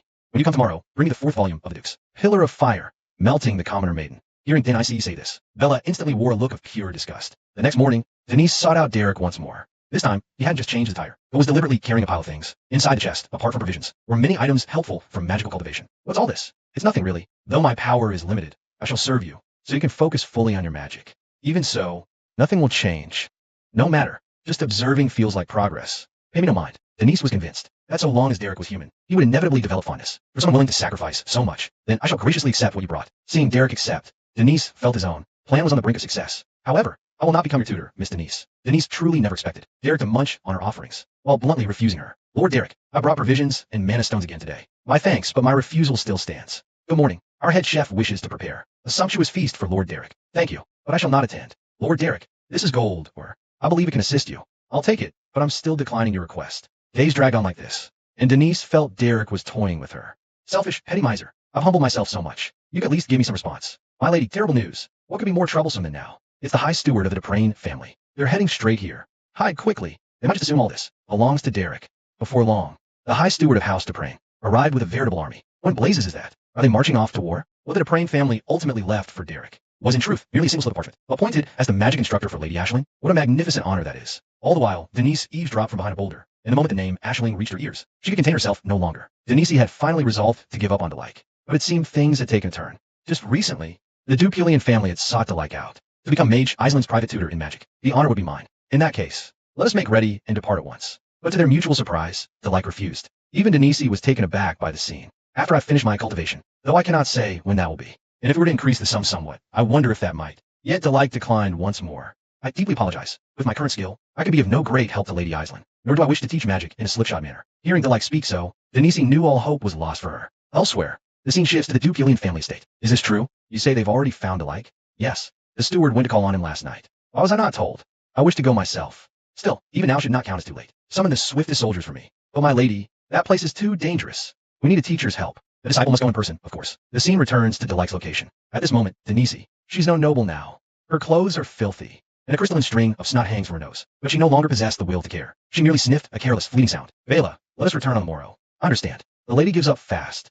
You're clever, after all. Hearing Bela praise her so, Denise felt a twist of bitterness in her heart. Bela, in truth, you think me a fool, don't you? How could that be? How could I possibly think you a fool? Before, whenever I was stubborn, I could accomplish anything. But this time, I can't even summon that stubbornness. This is odd. All my strength's gone. I feel that mercenary. He isn't the sort swayed by one's background, or driven by coin. That man seems to place more weight on whether the other party has value worth instructing. Hearing Bela say this, Denise sank once more into a deep reverie. She could not help but recall Delike's words that day, refusing. The Dupulian family, and the other two who shared the title of Rosia, Salon's flower. They were all passionate about magic. It goes beyond mere fondness. They genuinely desire to receive Delike's guidance. Why is everyone so damn earnest? Elsewhere, Delike trained as taught, but then someone interrupted his practice. Excuse me, pardon the intrusion on your training. The visitor was none other than Denise. Might I sit beside you if you don't mind? You seem different today. I freed myself. Your eyes changed. Hearing Delike say this, Denise didn't even bother to deny it. My sincerest apologies for all the trouble I've caused you lately. I intend to put a stop to it now. Thank you for everything during this time. I hope you find a worthy mentor. Mentor or not, who cares? The truth is I loathe magic. At Denise's confession, the like became serious. It's all politics. All a sham. It's merely because you've made a name for yourself that they want to pull you into our faction. But you're far too arrogant. You'll just end up seeking out AI Silent in the end. Anyway, I'm better off withdrawing. Why do you despise magic? That? I liked it once. Liked is wrong. I simply enjoyed the praise I received. Magic was nothing more than a tool. The only thing I ever truly craved was adulation. Back then, hearing people call me a prodigy, I threw myself into my studies relentlessly until one day, a thought suddenly struck me. What the hell am I doing? Why am I doing this? And from that day forward, I stopped practicing magic. That's the whole story. It seems even praise can become nauseating in excess. I'm surprised you're actually listening. I thought I was merely talking to myself. Safe travels on your way back. The like ignored Denise's cue. Denise, ever astute, knew perfectly well that the like was dismissing him. Come to think of it, I might have once envied you. A person like you, who never wavers in their pursuits. Just putting your head down and pushing forward. You will undoubtedly become a great mage, won't you? Faced with Denise's heartfelt flattery, the like offered no reaction whatsoever. Well then, if we run into each other again, do say hello. Early the next morning, Aislinn followed the soldiers of the Deulian family here. She came with the soldiers of House Deulian. Denise just watched them from a distance, standing silently on the hillside, making no move to approach. Deep down, he knew it was over. Those things that never truly belonged to him. There was no point in pining for them. Time flew by. The scene shifts to Denise's residence. They say Aislinn was rejected by him as well. Indeed, he's a truly inscrutable man. Denise couldn't help but wonder. Could it be that Delik's training isn't finished yet? Rejection isn't unfinished training. You should really put this matter to rest now. He'll hide in that cave for life. Still, Denise wasn't entirely pleased. Did Delik actually think that he was the only one in the world who could use magic? Oh right, a guest arrived today and said he'd like to dine with you. As the doors opened, Denise offered his father the customary greeting. But in the very next second, his attention was seized by a familiar figure. And that person, it was Delik, who always rejected him. At this moment, Delik was dining with Grand Duke Bertus. In that instant, Denise was utterly dumbfounded. He had no idea what was going on. Why would Delik actively choose Denise? The secret behind all this will finally be revealed in this episode. The story begins the previous night. Delik was deep in his cave, training his magic. He could clearly feel that he was just one final step away from completion. Delik meticulously arranged the flow of his magical energy. A little more, just a little more. He just needed to compress all that flowing magic into a single point. In those brief few seconds, Delik felt an unbearable agony. After what seemed like an eternity, he finally grasped that elusive, intangible sensation, as if drawn by some unseen force. Delik pressed his hand against the cold stone floor, releasing that magical energy freely as it was dictated. Despite his all-out magic effort, nothing around him changed. Just as a wave of emptiness washed over him, a tremendous tremor began to spread throughout the cave. However, at this moment, he was powerless to escape the collapsing cave. If this keeps up, the entire cavern might come crashing down. I've finally mastered a 3-star spell. To die like this? What a damn waste that would be. It's about time. We should get the hell out of here. The earth veins upheaval upon mastering the 3-star spell. Deliku had officially become a 3-star mage. Dreas didn't lead him far. He simply kindled a bonfire a short distance from the cave. Like I told you before, I have nothing left to teach you now. As I've also said, a commoner can't survive on half-baked talent. Think hard on that. And just how far you can go from here. Seeing Dreas rise, Deliku asked, "Where to?" "I'm just stepping out for some air. I need to breathe." Right before he departed, Dreas suddenly halted. Deliku, be extremely wary of Kakra. After leaving behind that inexplicable warning, Dreas' figure vanished into the woods. Truth be told, Deliku knew it deep down. Dreas wouldn't be coming back. Deliku couldn't help but wonder, why should he be wary of that 6-star mage, Kakra? Time returns to the present. Deliku arrived uninvited at the grand estate of Duke Bertus. Then I see, your father is overjoyed. All thanks to you reaching out. Such a scene magic came from our court. Thank you, father. I really did expect my position. Speaking of which, I assume you had your reasons. Whatever you desire, as long as it's within my power. I shall arrange it for you. Part of the conversation we already agreed on. I require no additional benefits. The reason I agreed to this was Miss Denise's impeccable attitude. As expected, our Denise's character is truly outstanding. Among all the young noble ladies on the entire continent, only our Denise can manage such a feat. Any enlightened master in the world who lays eyes on our Denise would feel an irresistible urge to take her on as a disciple. Denise, do you remember that incident from back then? The one where the handmaid shattered the dinner plate? The handmaid wept, claiming a capital crime, begging for forgiveness, begging for mercy. But Denise simply smiled like an angel. Forget the plate. I'm far more curious about your father, Denise. Let's move on to the lesson. I'd rather we discuss this alone, just the two of us. And so, at her insistence, Duke Bertus left the room. What are you doing in here? Enjoying a cup of tea? You can't be serious. That's not what I'm asking. You made it perfectly clear back then. You wouldn't become my teacher after the last but cavern incident. Thank you for your help. I already told you. I approached you purely out of political calculation. I have absolutely no desire to learn magic. To be honest, that stung me in ways you can't imagine. Before you've even grasped what magic truly is, you dismiss it so carelessly. It's that kind of arrogance that I find insufferable. But then I see showed not a flicker of remorse. Fair enough. I'd be bitter too if I were in your shoes. But reluctance is reluctance. I see how it is. What a pity. You know nothing of magic's brilliance or beauty, yet you see only disgrace. I simply cannot stomach it, seeing such a stern look on his face for once. Even Denise was rather taken aback. Deliku, you absolute madman. I never should have crossed paths with you.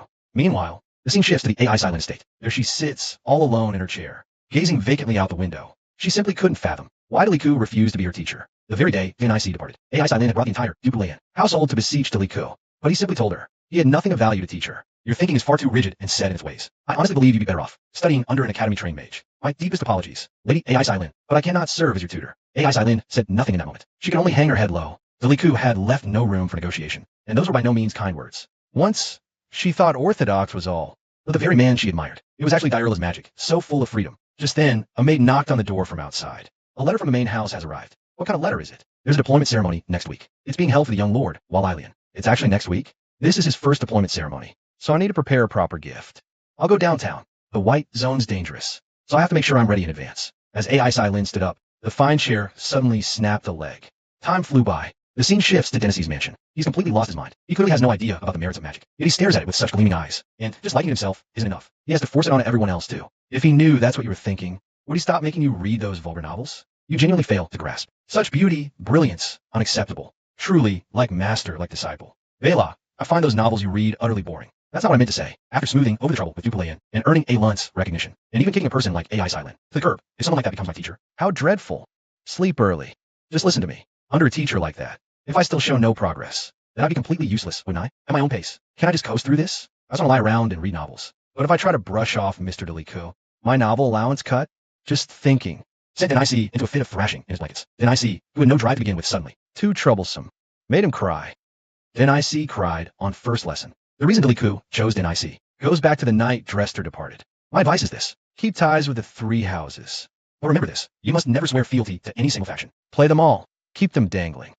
Making them anxious. Only by doing this will it be possible for you to preserve yourself. Time flew by. Today is Denise's first day of lessons. But Denise, as always, had the habit of sleeping until noon. Yet, on this particular morning, an exceptionally grating sound reached her ears. In that instant, the previously sound asleep, Denise was jolted completely awake, seeing Derek banging a frying pan incessantly. Denise thought he had utterly lost his mind. But Derek told her he hadn't gone mad at all. The only reason, he said, was because Denise was still sleeping. He was forced to resort to such measures. Mind you, Denise was still in her nightclothes at that moment. And this fellow Derek had actually brazenly barged straight into her bedchamber. Yet Derek simply told her he was giving her 5 minutes to get dressed and come out. After saying that, Derek turned and left Denise's bedroom. In that instant, Denise was somewhat taken aback. Does this Derek fellow truly see no distinction between men and women? Once dressed and outside, Denise became even angrier, because today was the weekend, a day of rest. Derek also told Denise that one shouldn't push oneself too hard on the weekend. Then what in blazes was this early morning farce for? Not pushing oneself and failing to observe basic decency are two entirely different matters. Despite being a famous member of the illustrious Rosaria Salon Trio, even on weekends, basic decorum still applies, right? That entitlement is your own rule, isn't it? As your employer, I don't see it that way. As the employee, you should follow my rules, right? But what Denise hadn't expected was for Derek to casually whip out a contract. Read it carefully. This is a contract signed by Duke Burtis. My employer is Duke Burtis. His Grace the Duke has vested in me full authority over all matters pertaining to magical objectives. Seeing the clauses in that contract, and her own father's signature at the very bottom, Denise was left completely speechless and deflated. Allow me to now outline your schedule for today. After a simple breakfast, we shall first assess your current standing in detection magic. Then you'll relearn combat elemental magic from scratch. In the afternoon, we begin with physical conditioning, after which you will study the practical application of mana. But you clearly just said, because it's the weekend, so you wouldn't push me. You're right about that. But duty itself is a harsh master. It was only then that Denise truly realized Derek was a complete and utter madman. And so, Denise was forced to follow Derek into his hellish training regime. Though none of the individual tasks, taken separately, were overly difficult, the sheer volume of them was the problem. Denise's magic had been neglected for far too long. He couldn't keep up with Derek's pace at all. Just his first day of training made Denise feel like he was already half dead. Bella, I really can't go on. Why doesn't that mercenary bastard just go to hell? If the lines of responsibility are blurred, my lady, it could very well be you who falls into the abyss. Bella, what's gotten into you? Ever since we met that guy, you've completely changed. You're as cold-blooded as he is, without a shred of human decency. One who lacks human feeling cannot, by definition, be called human. Bella, who are you mimicking? This is utterly terrifying. That cunning wretch signed a contract with father. I can't just fire him. That being the case, you should petition his grace, the Archduke, and demand he dismiss the man. We'll just say that Derek fellow has no real talent, and does his job with utter negligence. Bella, you must back up my story. Bella's reply, however, was a flat refusal, and this coming from the one who first proposed it. Upon hearing this, Denise was utterly speechless. My lady, you're just venting. In your heart, you know. It's simply not possible. He is the tutor you personally recruited, and a talent the other noble houses are eyeing with keen interest, fighting each other to snatch him away. Everything Bella was saying, Denise knew deep down to be true. Yes, father might not see everything, but when it involves the family's honor, there's no way he would ever yield. After washing up, Denise trudged like a walking corpse, shambling towards the bedroom. At last, time for a novel. In your state, you'd be better off just resting. No way. If I let myself slack off even once. To their shock, Derek appeared before them the very next second. Would you care to get another round of practice in, right now? What are you still doing here? Shouldn't you have gone home by now? Is today's training still not over? What nonsense are you spouting? What good is pushing yourself to the breaking point like this? But you've already pushed me past my limit. I'm just here to go over tomorrow's schedule. I'm not listening. Can someone get rid of this weirdo? After several days of training with the like, Dennis was completely devoid of the will to live. Bella, it's been 3 years already, hasn't it? It's only the 4th day. You're lying. You're out for Rosia's salon today. So training will be suspended. That's right. Today's the day of the gathering. I have to get out of here before that madman shows up. Even if you don't rush, he'll probably allow you to attend the gathering. But just as Dynasty changed clothes and prepared to leave, she ran right into Delight at the front door. How's your rest? Today's lessons cover basic physical conditioning and magical theory. But today is the day of the gathering. Socializing among the aristocracy is extremely important. I shall wait within the estate until the gathering concludes. High society events are crucial. Lady Dynasty, please travel safely. Dynasty hadn't expected, actually, that Delight would let her leave so easily, because she believed Delight knew that her socializing was really just a way to kill time. But it wasn't hard to see from Delight's eyes at that moment that his words just now were sincere. Seeing that, Guinness couldn't be bothered to overthink things. She just never imagined that the social events she always hated would actually be useful to her one day. Trouble, trouble. Bella's actually showing little pink hearts towards Delight. Not long ago, Guinness, utterly exhausted, boarded the carriage home. You were so full of energy at the gathering. How did you end up like this on the way back? Isn't it obvious? Because that bastard Delight is at home. That twisted demon, the mere mention of Delight, made Dynasty's state even more exaggerated. Weren't you already exhausted? Then what do you think you're doing now? I'm going to use magic to flip the carriage, disguise it as a carriage accident, and use that to get out of training. How's that? Pretty good plan, don't you think? Hearing Dynasty say this, Bella stopped his crazy plan. The moment they arrived home, they discovered Derek, of all people, chatting with the groundskeeper. What was going on? Why was he having such a swell time with old Peabody, the gardener? In just that fleeting second of hesitation, Derek clocked Dennis's return. Since you're home, go straight to the study. Tonight, you'll bury yourself in magical theory. Self-study. Dennis was gobsmacked. He should have bolted when he had a chance. Time flew, and dawn broke the next day. Dennis couldn't shake a nagging curiosity. Why hadn't Derek, today of all days, prepared any of his signature torture drills? And just then, Dennis spotted two silhouettes down below. Derek was working out with none other than the captain of the household guard. It left Dennis completely baffled. From that day on, Dennis started keeping a watchful eye on Derek. He realized Derek had been cozying up to everyone in the mansion, from the cook to the head housekeeper. Derek seemed to charm the pants off every single one of them. Dennis couldn't help but wonder, what the hell was Derek really playing at? Has anyone else noticed something off? That bastard Derek. Lately, he's been all over our household staff. No matter what game he's playing. Bella, don't you dare fall for his tricks. Bella, you're with me, right? No question about it. There's no way he can turn you against me. Fret not, my lady. Nothing beats being with you. But then, on the very next morning, Dennis's darkest fear came to life. Bella wasn't just getting chummy with Derek, but there were even little pink bubbles floating around them. Dennis simply could not believe it. Now, even Bella had been sweet-talked into Derek's camp. Later that evening, Bella took the initiative and approached Derek. This mansion is mine. Everyone here belongs to me. How can you say something so blatantly obvious? Stop turning my staff against me. Your only task is to teach me magic. I genuinely wanted to build some rapport with the staff, but I'm not plotting anything behind your back. Then what do you really want by cozying up to them? It's making me incredibly nervous. That's because I need to understand you better, my lady. I don't seek the famed lady, but the real person standing before me, named Denise. The act of teaching a student is not merely the transfer of knowledge. The more you understand the one being taught, the more unique the cure. And what does everyone say about me? Do they say I'm more beautiful than Iceland and Aeland? I heard from the servants that you find everything tiresome and lack motivation entirely. But they also say, once you encounter something truly important, you always charge first, while pretending to be slack and indifferent. In truth, you care deeply for the servants of the household. If word of this got out, it would be a disaster. But the young lady is truly like my own daughter to me. My unruly second daughter. She was exactly like this back then. There were times the young lady complained about the dishes. If spiced wrong, she'd order the purchase of rare sea salt to be delivered. Not long ago, this fellow fell gravely ill. The moment the young lady learned of it, she sent us a mountain of medicine. From this day forward, we'll guard her with our lives. She stayed up all night for me. Watching the young lady asleep, leaning against me, I almost couldn't resist giving her a gentle bite. Having learned the full story, Denise felt rather embarrassed herself. That's only because they've all been so good to me. I was merely fulfilling the duty that was expected of me. I almost forgot, aside from all that, there's one more thing. Everyone told me that your writing skills are exceptional, my lady. No idea what you mean. You wrote The Arrogant Count. I found it thoroughly entertaining to read myself. Hearing these words, Denise completely panicked. You must understand, that was no decent novel at all. Especially Tracy's past. It truly resonates with one. However, the character of Count Robain was sculpted with a touch too heavy a hand. Leaving aside that lingering, melancholy sentiment for a moment, his allure spanned 7 pages. The explicit, bare-faced descriptions were indeed remarkably bold. Derek had only spoken halfway through, when Denise buried her face in her hands and fled. Just as Derek had stated, he was not lying. And, wanting to understand one's own student, that is simply a matter of course. Derek suddenly realized the young girl had bolted away, weeping. Isn't she the biggest highlight of this whole story? Early the next morning, Deliku arrived at Dennis's room once more. Were you up writing again last night? It's far better to rest properly and sleep at night. I have no idea what you're talking about. I'm referring to what I mentioned yesterday. The Arrogant Count Lobien. Have you forgotten already? Speaking of which, that balcony scene in Volume 9, you provided no build-up whatsoever. The description was far too explicit and crude. It was genuinely quite embarrassing to read. You must have dreamed something strange. Let's hurry and proceed with your magic training. Seeing Dennis in the state, Deliku knew his objective had been achieved. Later that evening, A.I. Lunte arrived unexpectedly at Dennis's manor. 10 days as the Light's apprentice. How's it going? Can you handle his training? Well, if a hell truly exists in this world, I believe this is precisely what it's like. One glance at Dennis's current state makes it clear. These past days have been brutally hard on him. Anyway, have you heard the news? What news? Is there some major announcement recently? I hear Lady D'Erla will soon be holding her debutante ball. Therefore, at the next regular assembly, she will stand alongside Lady A.I. Then I couldn't help but feel a flicker of curiosity. That notorious good-for-nothing brat is entering high society already. Meanwhile, the scene shifts to the Dupulayan Manor. Ceylon, what world? Let's go to such place. You must attend the assembly next week. It's part of debutante ball prep. If that's the case, then I shall go. Well, there's something I wish to see. The infamous Lady Denise Dearla finally met Denise. What sparks will fly between these two?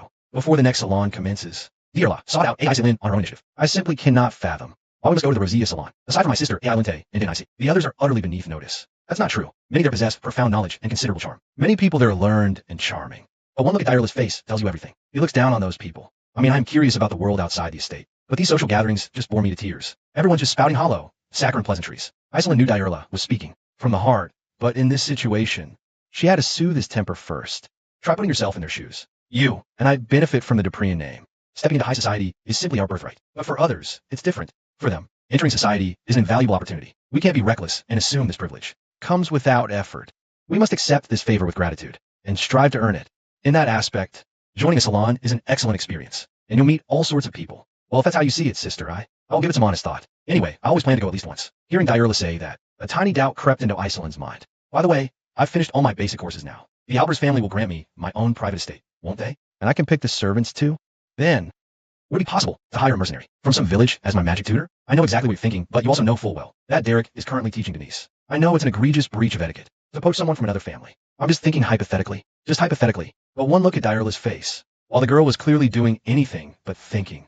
The scene shifts back to Denise's manor. After the previous events, Derek's special training for Denise grew even more brutal. You've improved immensely. Now, you're capable of sniping enemies beyond your line of sight. After finishing his sentence, Derek suddenly drew a sharp breath. Now, answer me again. Isn't magic truly fascinating? Seeing Derek's menacing, vicious expression, Denise looked somewhat terrified. But at that moment, Bella spoke out. It's absolutely positively thrilling. You can feel the shift in your magical perception, can't you? That feeling of sharply catching those subtle differences. It's utterly intoxicating. To temper one's innate magic in such a way is how one reaches a higher realm. Self-mastery, awareness, pure freedom. That is magic. Isn't it fascinating? Denise felt none of that fascination. All he could see before him was Deliku acting like a complete lunatic. And then, Bela started cheering again. So fascinating. What exactly is fascinating about magic? It's just exhausting. That's because I'm merely a spectator on the sidelines. That's why it seems entertaining. Hearing Bela's words, Denise was left utterly speechless. From the looks of it, my lady, you still haven't grasped the joy of magic. Look at me. How could I possibly grasp it?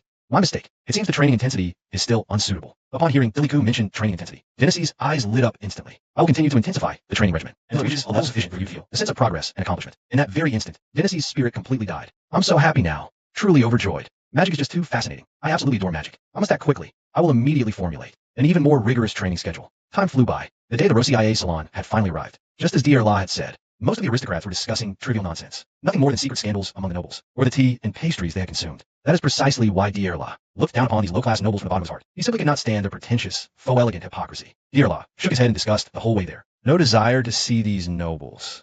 He located his sole objective for being there. At that moment, Denise was in the middle of conversing with a few lesser nobles. Although AI Silin had already warned him about this, he still couldn't quite accept it, as Dearla, in his heart of hearts, simply despised hypocrites. Only those he deemed worthy had always numbered only 3. As Dearla moved closer to Denise also noticed him. Dearla of the Dupulean house. The girl directly stated her full name. The name Dearla is notorious among the aristocracy for being a complete ritual, so the lesser nobles didn't even hesitate. They instantly made their excuses and abandoned Dennis. Now that the pleasantries are over, let's talk about something more interesting. Dennis could only swallow the fury rising in his throat. Ask whatever you wish. I'll hold nothing back. Derek is your magic tutor now, isn't he? Hearing Dearla say this, Dennis felt a wave of relief wash over his anger. He is indeed my magic tutor at present. But no sooner had the words left Dennis's mouth. She scoffed, turning away coldly. Dennis simply couldn't comprehend it. What gave this breath the nerve to give him attitude? Looking at you, it seems you two get along rather well. Hearing this, Dennis found himself at a loss for words yet again. It's blatantly obvious I look utterly exhausted, isn't it? And it was in that very moment, Dennis finally realized something.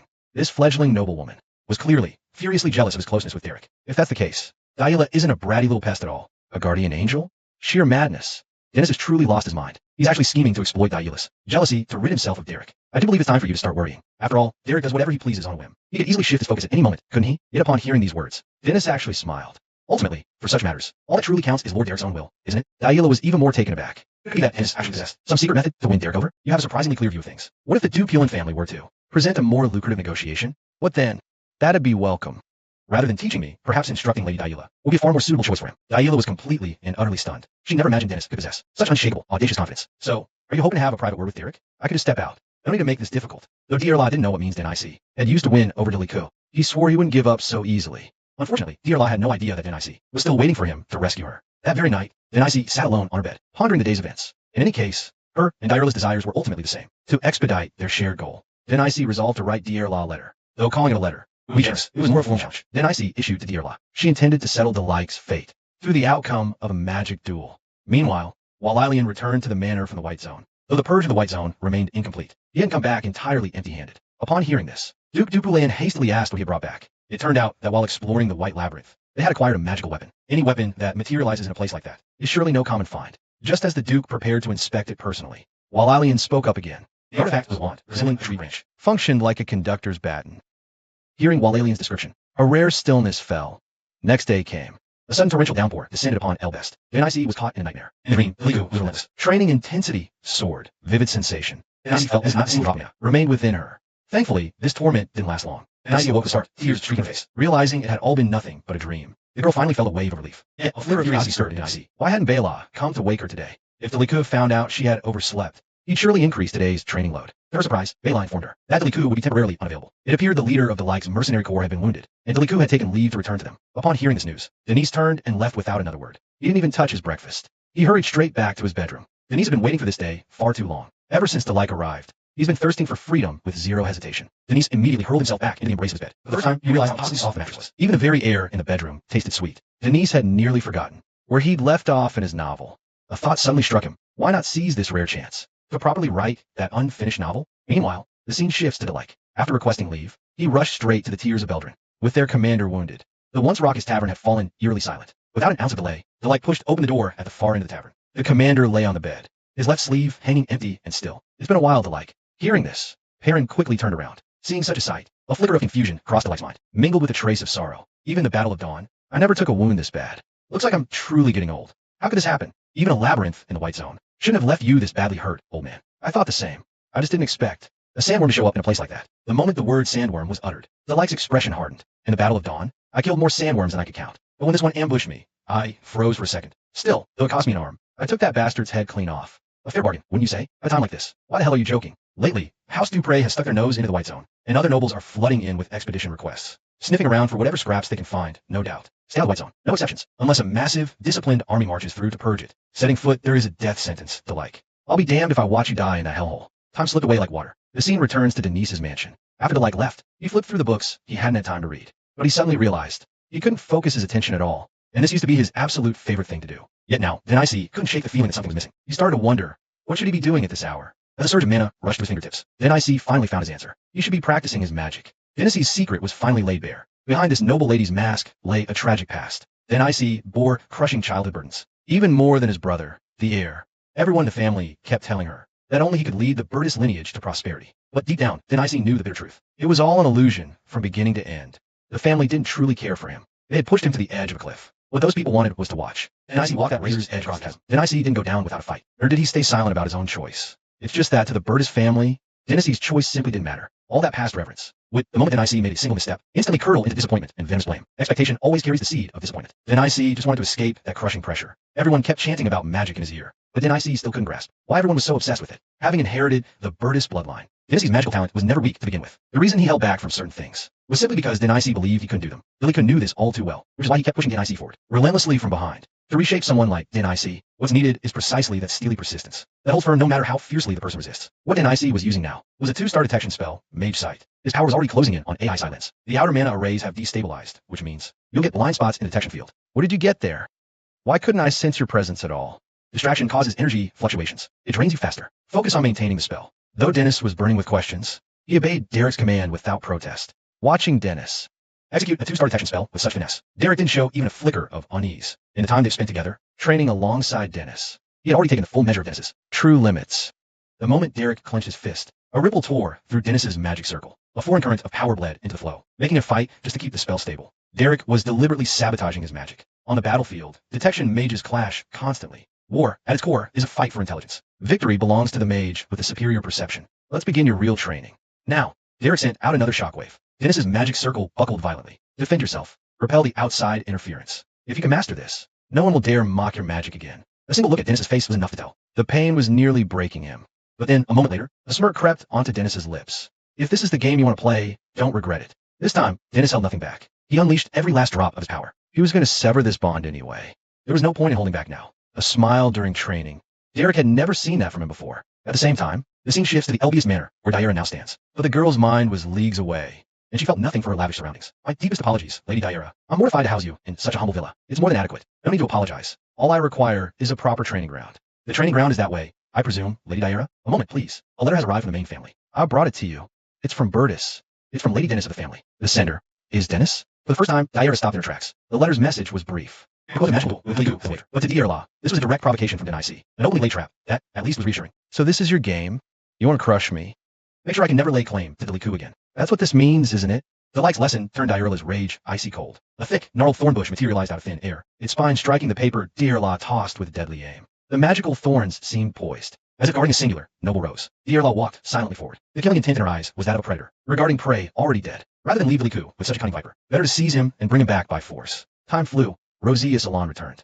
Yesterday's all-out training session Had completely drained Dennis's stamina. He couldn't fathom why he'd been so driven, so fiercely competitive, nor could he grasp why he'd driven himself so hard. And no matter how hard he tried back then, he was utterly powerless to block the light's interference. Just as these thoughts were circling in Dennis's mind, AI Silin suddenly appeared before him. My sincerest apologies. As his sister, I wanted to offer my apologies on his behalf. I'm truly sorry, Lady Denise. No need to apologize. I enjoyed our chat. Dearla may act impulsively and go to extremes sometimes, but he's not a bad kid at heart. Please, you must forgive him. Denise, of course, held no grudge whatsoever. After all, in his eyes, Dearla was his savior. Actually, I'm honestly not sure he'll adapt well. So, there's something I'd like to discuss. I wonder if I might entrust you with a favor, Lady Denise. Denise was taken aback by the request. She had no idea what AI Silin could possibly want from her.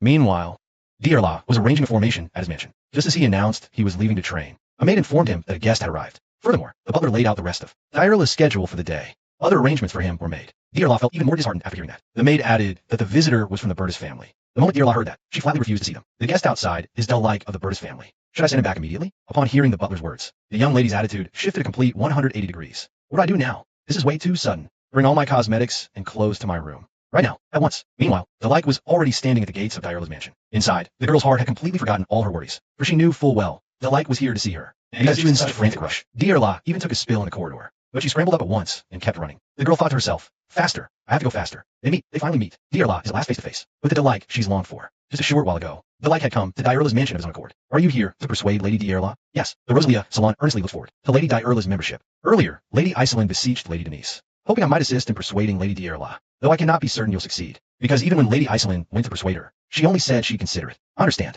but we must at least try to know for certain. Elsewhere, Dearla was inside her chamber, waiting for Del-like's arrival. The girl still remembered what she'd done to him the first time they met. But as things shifted between the two of them, Deirla's feelings for Del-like had grown rather complicated. The girl's heart was full of anxiety and unease, terrified of leaving a poor impression on Del-like. And right at that moment, Del-like's voice came from outside the door. In the second before Del-like stepped in, the girl's heart felt like a wild deer thrashing in her chest. In Deirla's hopeful gaze, Del-like finally appeared. It has been a long time. Have you been well, Lady Dearla? The very instant those words were spoken, the joy and excitement in Deirla's heart could no longer be contained. Del-like made no grand gestures. He simply sat down slowly in front of Dearla. You seem to have grown taller lately. Perhaps a little taller, yes. Lady Dearla, you've grown so much more beautiful lately. The instant those words left his lips, Dearla felt her heart melt into a puddle. But in the very next breath, Del-like's face hardened, his expression turning deathly serious. The moment she saw that look on his face, Dearla snapped back to her senses in a flash. For you to spout such blatantly saccharine, hollow flattery, your social maneuvering is surprisingly shrewd. I merely stated the plain truth. Hearing Deliku speak like that, Deirla's mind was instantly flooded with giddy, rosy daydreams. The reason I sought you out today, Lady Dearla, I must entrust a matter to you. Deirla's spirit was suddenly jolted wide awake and alert. Pausing briefly, Deliku steeled his resolve and spoke again. Are you truly intent on not joining the Rosia Salon? Dearla couldn't hide her surprise. Why are you of all people bringing this up with me as well? Lady Dearla, your debutante ball is fast approaching. Joining the salon pays off. For all your future social endeavors. But what does any of this have to do with Deliku? Spread your wings, Sir Higher. Because you, Lady Dearla, are my treasured first disciple. Dearla, straightened her posture, sitting perfectly erect. Her silent reaction was answer enough. A short while later, the three houses met again. And all of it was due to one reason. Deirla's membership approved. Why this sudden application? Silin herself was utterly taken back. Afterwards, she had Dearla had stubbornly refused to join. Yet Deliku paid but a single visit, and the man proactively submitted a formal application. And I see racked brain, utterly unable to fathom it. Just what exactly Deliku had said. Time swept by in a blur, and thus this session of the Rosia Salon drew to a close. However, just as Denise was about to depart for her estate, an utterly unexpected figure descended upon her, and that person was none other than the man just submitted his application today. Dearla, have you been well as of late?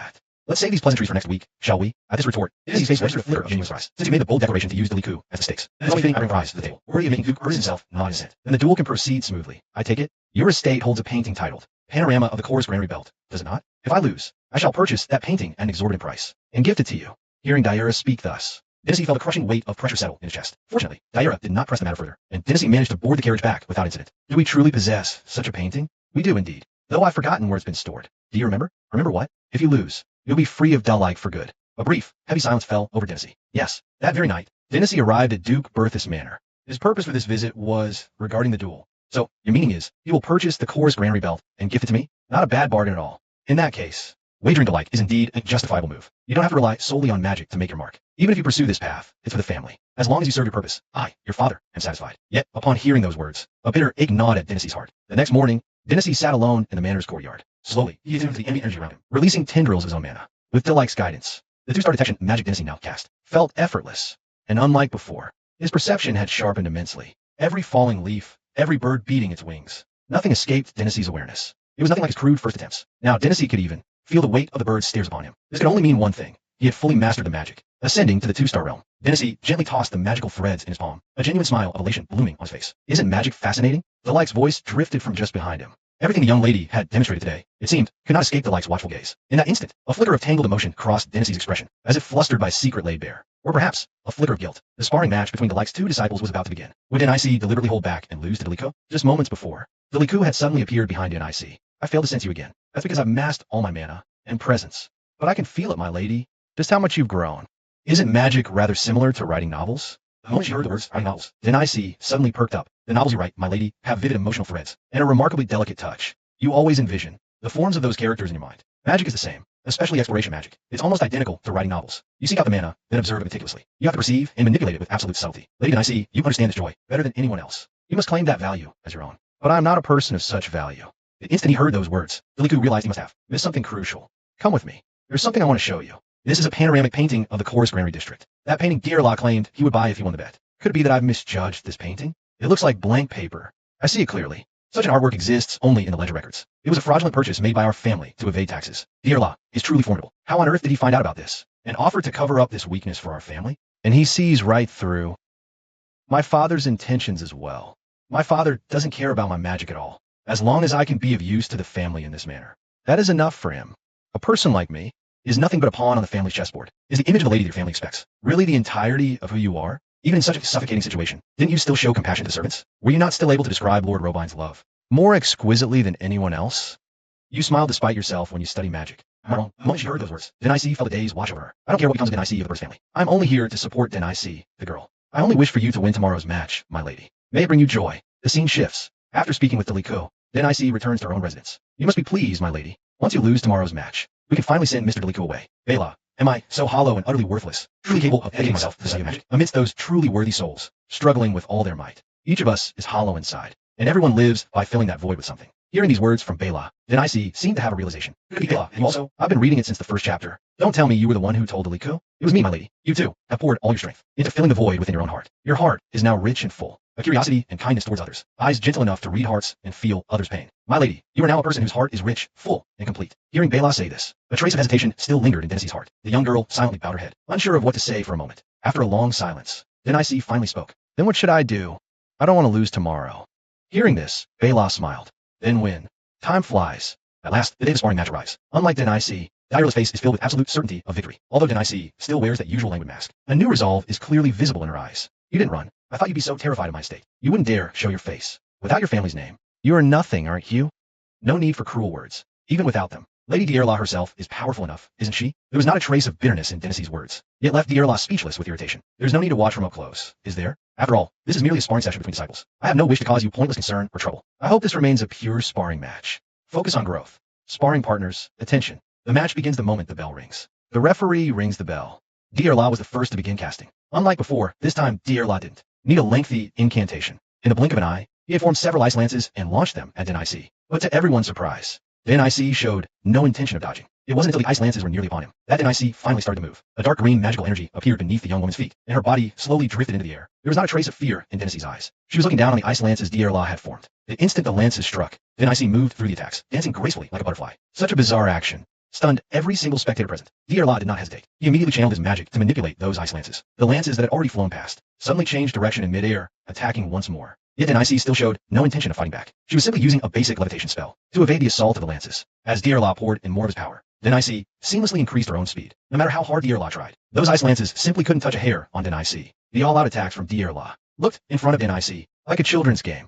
In that moment, Dearlaw began to panic. He hadn't realized the gap between them was this vast. It turned out Dynasty was only using a very weak wind magic, but with her delicate control, she masterfully dodged every single attack. Coupled with Dynasty's precise magical perception, she could evade all attacks without even needing to see them. But Diliko did not know. This was also the first time Dynasty had ever accomplished such a feat. In that moment, Dynasty finally revealed a smile from the heart. You said you'd let me win, yet now you're desperately dodging. I knew you're shameless. I'm sorry, Miss Dierla. I told a lie after all. So in this sparring match today, I intend to win. The instant Denise released her magic, Dierla fully realized the chasm between their strength. Denise's true nature was completely exposed. She's an absolute madwoman through and through. Though Denise claimed he wanted to win, Dierla was utterly convinced he would lose. Because now, Dierla had completely mastered a fighting style all his own. The moment he finished his incantation, a devastating wave of thorns and ice crystals swept the field. To win Deliku back, Dierla was holding nothing back. His intent was brutally clear. Use a wide area assault to leave Denise with no room to dodge. However, Denise's answer was just as simple. He refused to hand Deliku over. Despite the overwhelming density of Dierla's magic, Denise moved like a butterfly, dancing gracefully through a thicket of thorns. Seeing that Denise could still evade him, Dierla kept unleashing his relentless magic. It had only been a few short months, and even Deliku hadn't expected Dierla to have advanced this far. Even more absurd was the fact that his spells weren't single shots. With this level of density, no one-star mage could ever have hope to dodge. But the problem was his opponent was Denise, a 2-star mage of the detection lineage. Every minute detail of the magic Dierla unleashed was completely visible to Denise. So even as Dierla relentlessly intensified the magic's density, Denise could still perceive every spell's path. He just used wind magic, and he could easily evade all of Dierla's attacks. In just the brief span of this skirmish, Denise had already completely and utterly figured Dierla out. But there was a problem. If Denise did nothing but dodge, there was no way he could defeat Dierla. And as the magical density kept intensifying, Denise could no longer rely solely on his learned patterns to evade the onslaught. Yet the moment Denise began to chant a spell of his own, Dierla would absolutely not let the opportunity slip by. One must understand the slightest raise from spell, and this sparring match would be over. Furthermore, as the match dragged on, Dierla's magic subtly began to target Denise's legs. Even if he couldn't land a direct hit, merely restricting Denise's movement would suffice. And true to Dierla's strategy, the situation slowly began to unfold just as he had predicted. Denise's movements were sealed shut. Step by step, he was walking right into it. The trap laid by Dierla was closing in. Just when Denise successfully dodged 3 spells in a row, Dierla's true attack finally arrived. And from Dierla's perspective, there was absolutely no way Denise could evade the strike. The result unfolded exactly as Dierla had foreseen. Denise was hit by his own magic. However, Deliku, standing outside the arena, sensed something profoundly wrong. It turned out, although Denise was struck by the spell, his protective shield had not triggered. Even Dierla was left momentarily baffled. What the hell just happened in that dust cloud? That last spell, it was impossible to miss. The instant the smoke cleared, Dierla froze, utterly stunned. The reason the shield spell didn't activate was brutally simple. Denise had taken off the necklace to avoid losing the match for his team. He shed armor to face the spell. In that single moment, even the rule-breaking Dierla felt shock up down to his very core. The shield spell didn't activate, which means I haven't lost yet. Hearing Denise utter such words, even Deliku couldn't hide his shock. Meanwhile, on the other side, Dierla began preparing his next wave of attacks. It was at that very moment, countless magical threads began to fill the air. In that instant, everything around them seemed to freeze into stillness. Denise stood silently at the center of the training platform, feeling the flow of mana swirling around him. Every single spell Dierla was about to unleash. He perceived them all. Denise even knew that after casting these spells, Dierla would completely exhaust his nerves. But if Dierla managed to release them successfully, Denise would lose the sparring match. So he came to a sharp realization. He could no longer keep just dodging and evading. With 1.5 seconds left before the spell launched, Denise made his move. It was purely a spike of raw mana, a ridiculously simple shard of ice. It was precisely this simple attack that successfully triggered Dierla's shield spell. In that instant, everyone stood frozen in disbelief. Even Dierla himself couldn't believe it. He had lost. As the referee's bell chimed, the sparring match was officially declared over. Dennis said nothing more, simply bowing in silence. A quiet, proper end to their training duel. In truth, Dierla knew she should return the salute to her sparring partner. But the girl just bit her lip, tears trembling on the verge of falling. Time slipped by. By the time all the formalities were done, it was already evening. Since Bella and the others hadn't been invited, they could only wait outside Dierla's manor. But every sound that drifted out from within twisted Bella's heart with worry. And then, just at that moment, Dennis's voice rang out behind her. Certificate in hand. Dennis came running over to Bella. But the instant she got a clear look at him, panic seized Bella completely. Though Dennis was beaming with joy, his body was swathed in bandages. Bella had thought the protective charm had simply failed. She never imagined Dennis would confess he'd done it on purpose. With wild excitement, Dennis thrust the certificate before Bella, telling her he'd won. He had beaten that terrifying Dierla. But Bella cared nothing for his victory. She just begged him to calm down at once. Only after Bella had called out "my lady" countless times did Dennis finally come back to himself. And then Bella asked him a question, always burning in her heart. "My lady, are you happy?" In that single instant, Dennis froze utterly. All his life, his family had cared only for winning, profit, and loss. Not once had anyone asked if he was happy. Perhaps what Derek had told him was true. Not everyone around him was a profit-driven member of his own blood. The moment Dennis declared he was truly happy, Bella pulled him into a fierce embrace. "My lady, at last, you can show your true self. I feel so happy to." The scolding here comes. Dennis, who had won the duel, was finally getting his reprimand. Unclasping that guardian pendant. Madness. Unjustifiable. Bella chimed in to twist the knife from the sidelines. "And then there's the matter. Know of your duel?" "How?" "I overheard it. Last time we paid a visit to Lady Dierla, I heard you were planning to deliberately hold back and lose. Yet you fought and won."